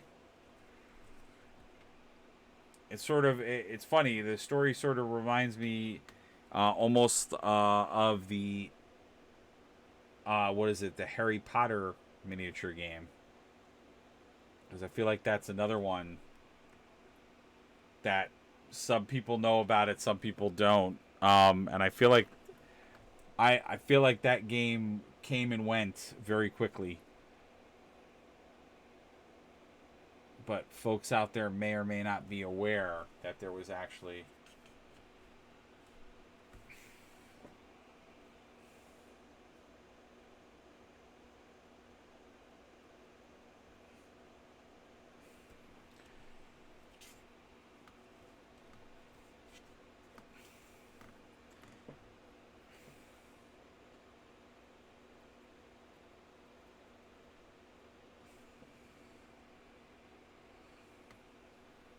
Hasbro dropped the hammer after I left, and the G1, G2, and the others.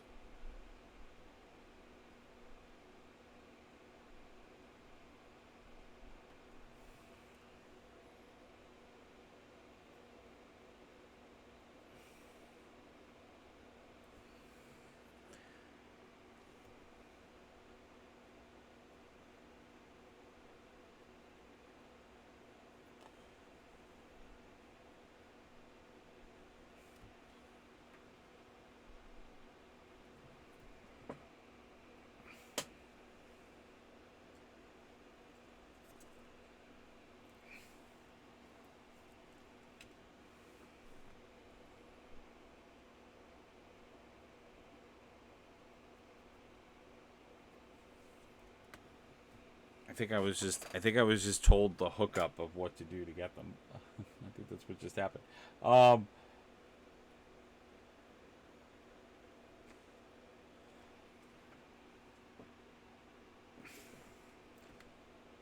Hold on, let me fix the music. Jeez, man, I'm sorry, guys. You may or may not. This is so. I will say one thing about GW and their models. I'm getting a little annoyed. Like, I love that the wings are very action posed, but they're so hard to get in. Probably should have assembly painted this. But it's just a pain in the ass to get in that area. Like, oh, and he's got, he needs, I have to do the blue on his eyebrows. I mean, already I am liking him. He is coming out pretty good. Whoops. And this brush is actually working out very, very well. The only issue that I always find from brushes that I buy that are non, like, Citadel brushes is usually just the cleaning aspect of them. I just have to usually clean them a lot more effective. Like, the GW ones tend to be a little bit more flimsy. I'm just trying to fix this music. What the hell is going on? All right. Let's do...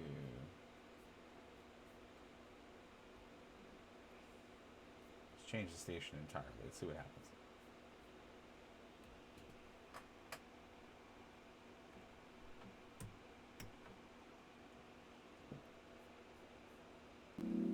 Oh, there you go. Got it.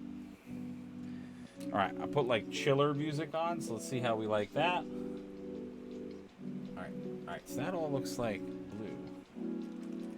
All right, I think I got the music on. Not that I can't do the stream without the music. I just think the music's nicer, because then if I like do ever stop talking,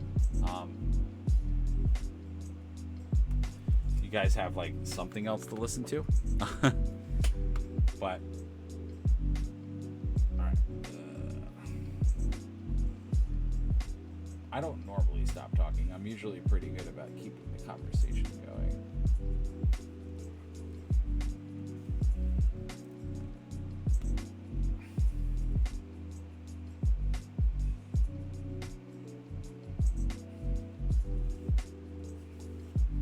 The game I am into is called Killwagger. It's an off-world dystopian cybernetic realistic skirmish game. Do you do mostly GW stuff? No, I'll do other things as well. So I will be doing, or I can be doing. We've done Mantic Game stuff. We've done. So we did. I both have done painting of for Mantic Games, their Hellboy board game. I painted a few models up for that. We've done. I do a lot of Marvel Crisis Protocol, so that's done by Atomic Mass Games. I've also done. They also make Star Wars Legion. We've painted a few of those models.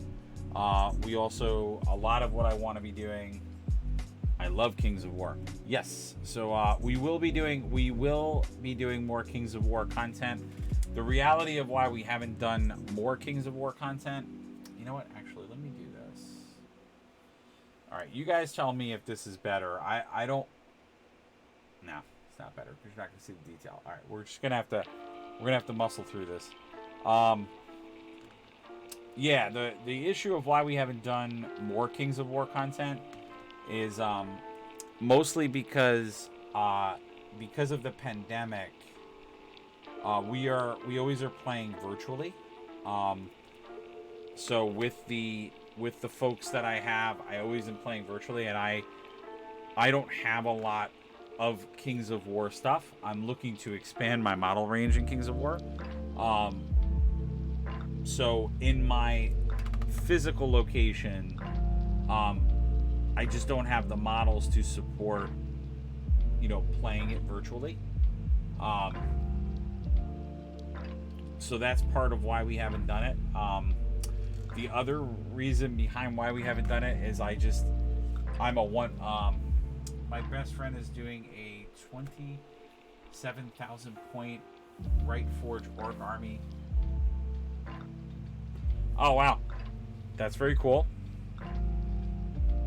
I actually do know a few people from Manta Games. Manta Games is actually, when I said before, we sometimes get stuff for free. I actually have gotten products from them for free. And that's actually how we did some of the Hellboy board game. And Forces of Nature, which is the army that I got from them, I did get that for free from them. And I know I had talked about doing, I had said before that we were I will be doing, I think moving on after we do our Stormcast Eternals to the Sons of Behemoth Age of Sigmar army. And funny enough, in that army, I said it's a very unique army, and I can talk a little bit about it now because it actually is related to Mantic. But in that army, the idea that I had for it was I was going to take giants from different... So there will be some GW models in that army. Ridiculous, right? That's awesome. I got... Yes, they're really, really great. Which I will say a huge shout out to Kyle over there, because Kyle is actually who I know and have talked to. He's super awesome. So if you ever are watching this, Kyle, thank you. We always say thank you to Manta Games because Manta Games is so amazing and awesome. But yeah, Kyle's good people. So yeah,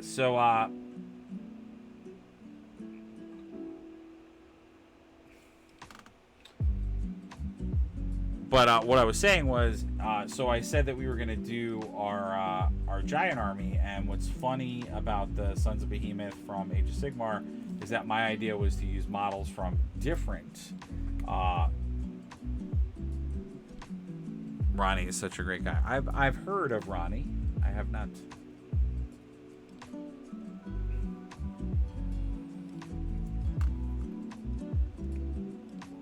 Well... again, for all the folks at Manta Games, I super duper awesomely want to do more of your stuff. So, and I know I've tried to connect with Kyle, but I know it's like convention season, so like I don't like to bother people. But yeah, I would love. I know like I really wanted to. They have a sort of. It's sort of like Blood Bowl, but it's like. It's with larger models, so it's like less models, and I'm forgetting what it's called now. But I love, like, it's played with very few models, but it's like the models are like ridiculously detailed. Models are gorgeous, and I totally want to get that game. I forgot they just came out with it. I know that they did a Kickstarter with, I think, Dark Horse for like Umbrella Academy game, a board game. I would love to do that. I own quite a few of their games. I actually own the Walking Dead game that they make, and we've painted a few of those models too. I just haven't finished them. And honestly, that's the problem for me, is that part of the issue is that I am just one person trying to paint up all this stuff. So I have to sink my teeth into certain things. and it's like pretty embarrassing how bad my painting shame pile is on any given moment. It's real bad. You know, if our main studio ever got like completely finished to the point where we could like I could show you guys, you would be amazed at the bins and bins of models that I have. And that's not including like the indie stuff or whatever. So there's like so much stuff to paint at any given time. So it's a lot. Not to mention some commission projects and other stuff. So it's like all over the place. But no, we the goal and my intention is to do many, many, many different games. But that's part of why GW has been the forefront, is that I have more of it, so I tend to try to fill in different ranks or factions because we're going to plan on using them in more content, or at least that's the goal. I haven't necessarily always gotten to that goal, but I'm trying to.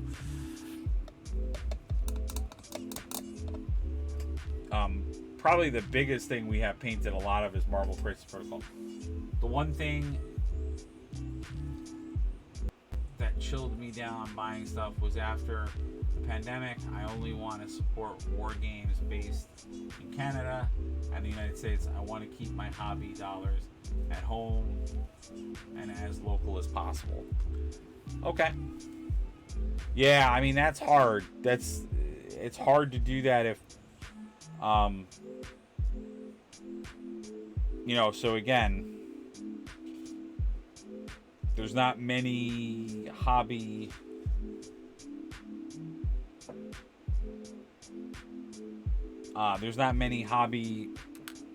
companies based in those places. A lot of them are based in the UK. Not to say there aren't, because there are, but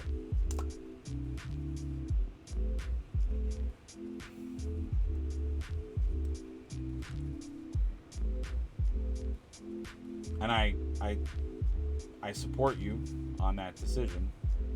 I mean, if you want to keep, you know, everybody has a different theory or feeling. Oh yeah, no. Like I said, I'm not saying that there are. Again, I'm using Apothecary White for those folks at home that are interested for the inside of the wing.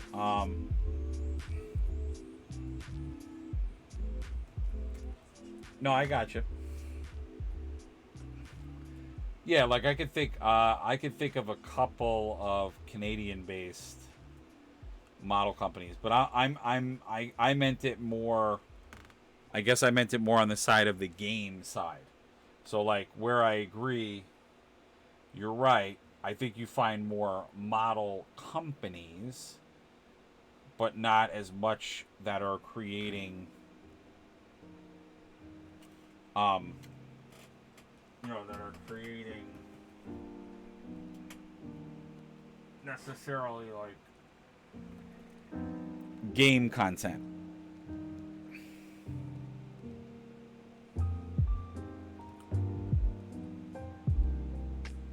Like I could think of a couple that you could buy models from, but you know, it's not.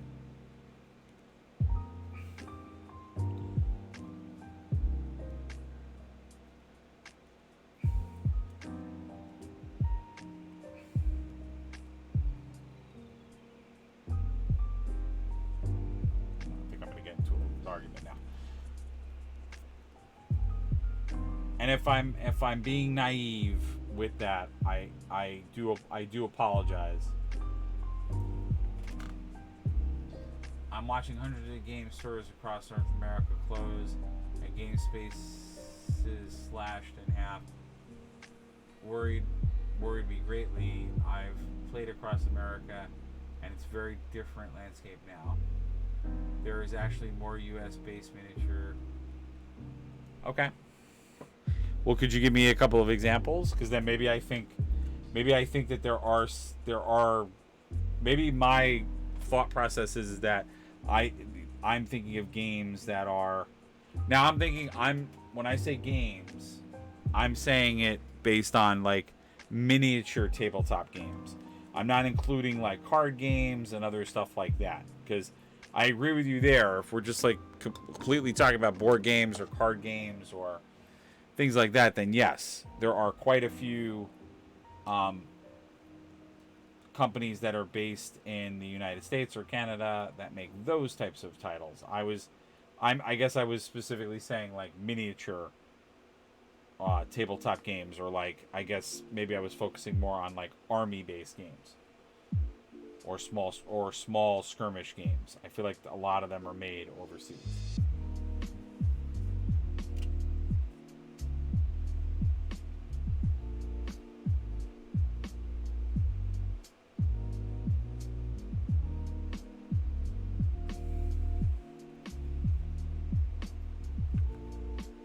But why can't he give examples? That's what I'm confused by.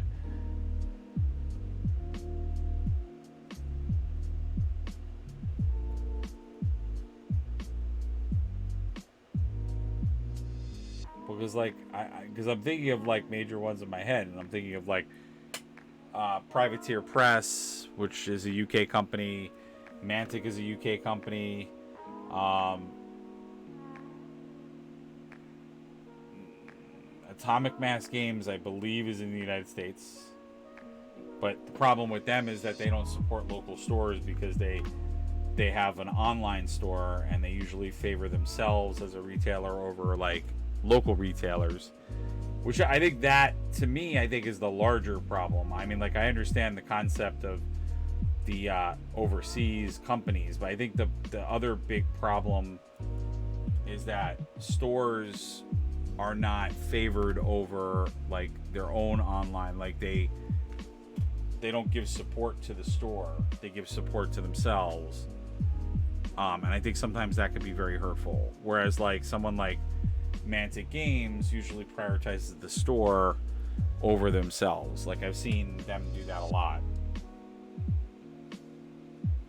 Now if I just spoke out of turn about Mantic Games, I thought Mantic Games was based in the UK, but I mean, maybe they have a division in Canada, but I thought all their decisions came through UK.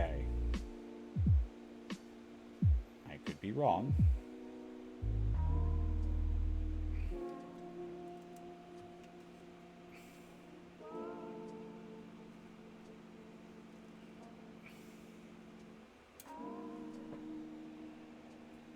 But like I said, I do think that they have a better like store company model where they like try to work with the local store.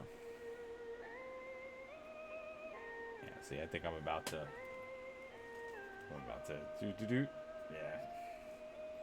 Do. Mhm. Let's see if I'm right.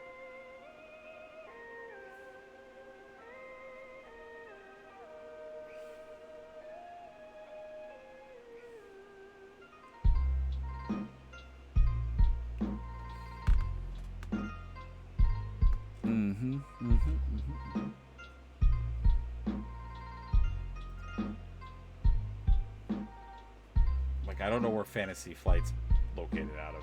That would be actually one of the ones that I would think would be not Europe.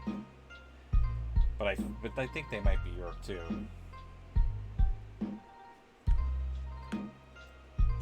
Which I kind of hate Fantasy Flight, but it's a whole other issue in itself.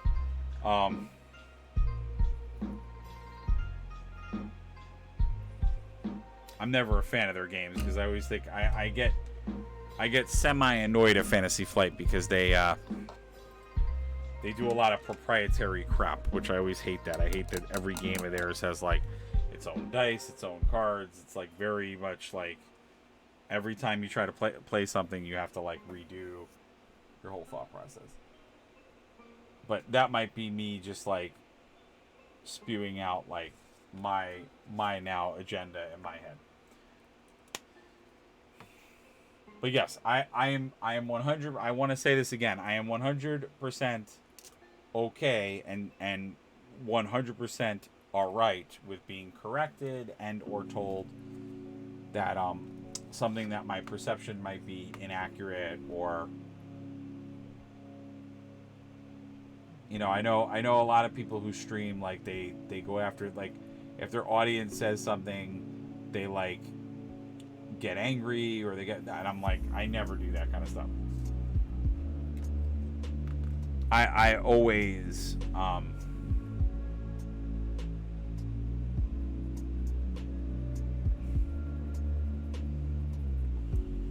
I always like it when my audience like tells me something or teaches me something. Um,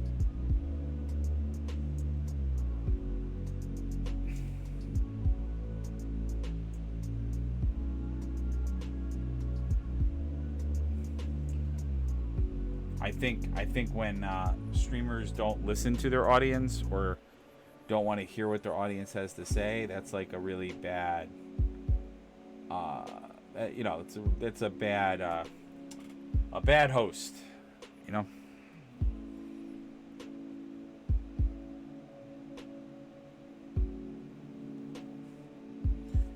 because like I said before, if I say something out of turn, I would love for someone to correct me because I don't want to say it again. And also, I would love to know more or research more or whatever, you know.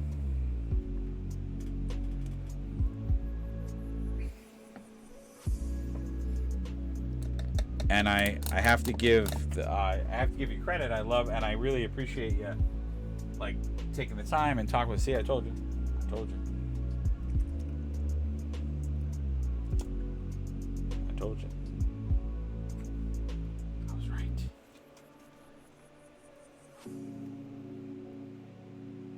Mm-hmm. I was waiting for the other shoe to drop.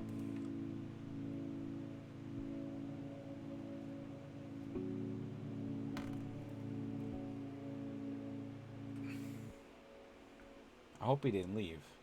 I hope not. That would make me sad.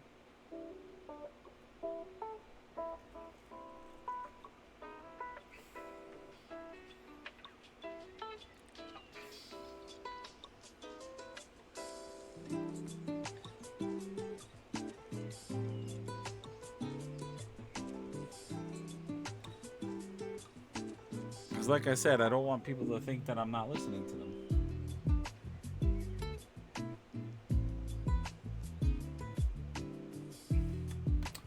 But I also realize that the world, has to go to sleep at some time too.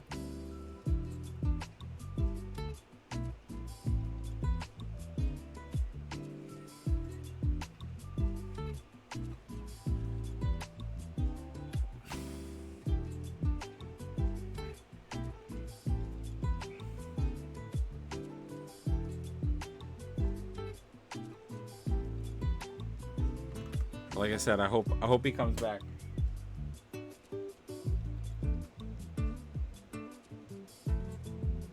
And I will 100% take up take the feedback of like taking a look and researching, because that was a good call out. And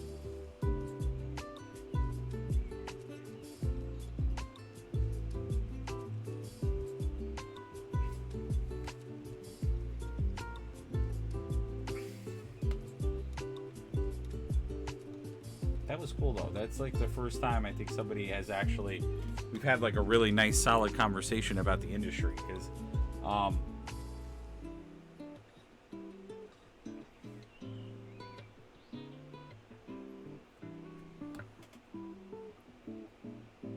and I love that. I hope he comes back for when we do our talk show too, which we try to do monthly. Because that'll be really fun, especially if he's with us. Because we try to cover all the new stuff again, and what he inspired me to do a little bit differently is maybe we'll have a little different focus, because I tend to focus on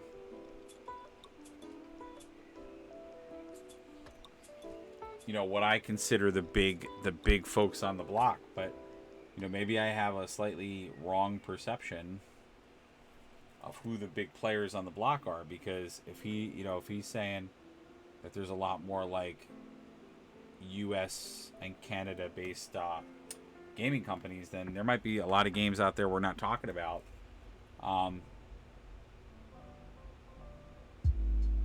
That to the point of the viewer, we got to get on that, because we're missing out on stuff.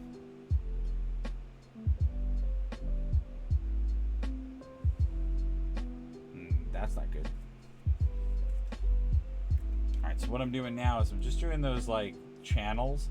So this is what I was saying before of why I wanted to wait until that dark blue dried, because the channel is so small for that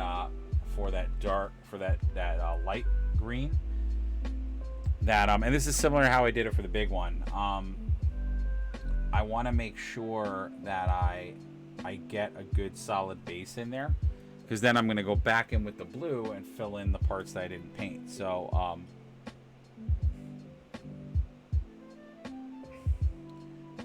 and I may also like do a blend. So what I will probably do is I'll probably take white at some point and reblend it in there, and then we're going to do the same thing on the other side. But you can start to see where we're getting with this, which is really, really nice.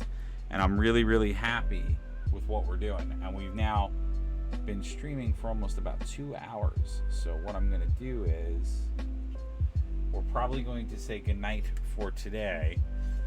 We got very far on this dragon, and I'm really, really happy with the way it's coming out. I can see there's a lot more detail on this one. Like, it's interesting how there's a lot more detail on the small ones, the like adolescent dragons, than there is on the big one, which I think it's just interesting. And now obviously I know part of the reason why is because when something's smaller, it's harder for them to put detail on it. So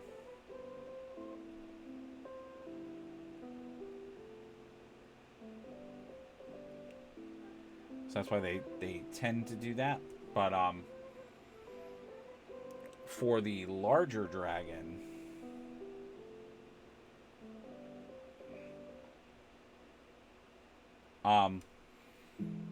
like for the dragons, I feel they did that, but then like for the giants, I feel like it's the opposite.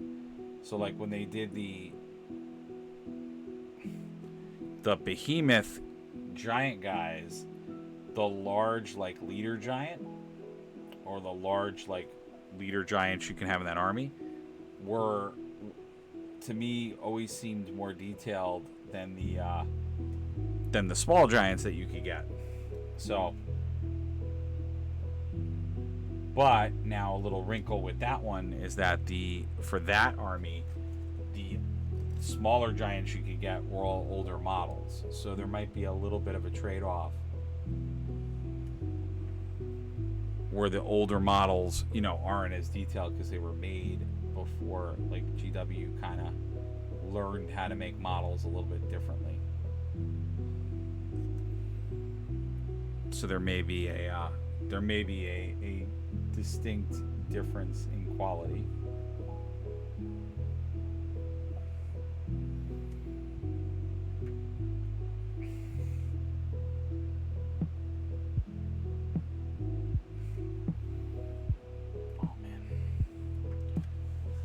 I think the tank is getting a little low, so I think we're gonna call it quits for tonight. Thank you guys for watching, as always.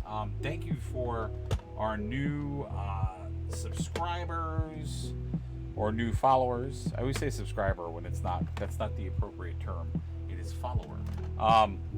Thank you guys for coming and seeing us. We will be doing more Stormcast Eternals and other videos. And as you guys brought up in this stream, I will try to explore and do some more games, because it looks like everybody would like to see some variety of painting and differences. So absolutely, we will do that. And if you guys can continue to come and see us and be with us, again, tomorrow we're going to be doing an actual art related stream, which we haven't done one yet, and I'm excited about it. You'll see some of the creative process, and it'll be tied to a lot of our, because I always talk about my Patreon for indie comic stuff. We're going to take a little bit of a dive and delve into it. And then Thursday, I hope to have us do a board game and or RPG night. If not, we may jump back to some painting. We'll kind of see how it goes. We'll see what we want to do. But as always, thank you guys for watching, being a part, and being here with us.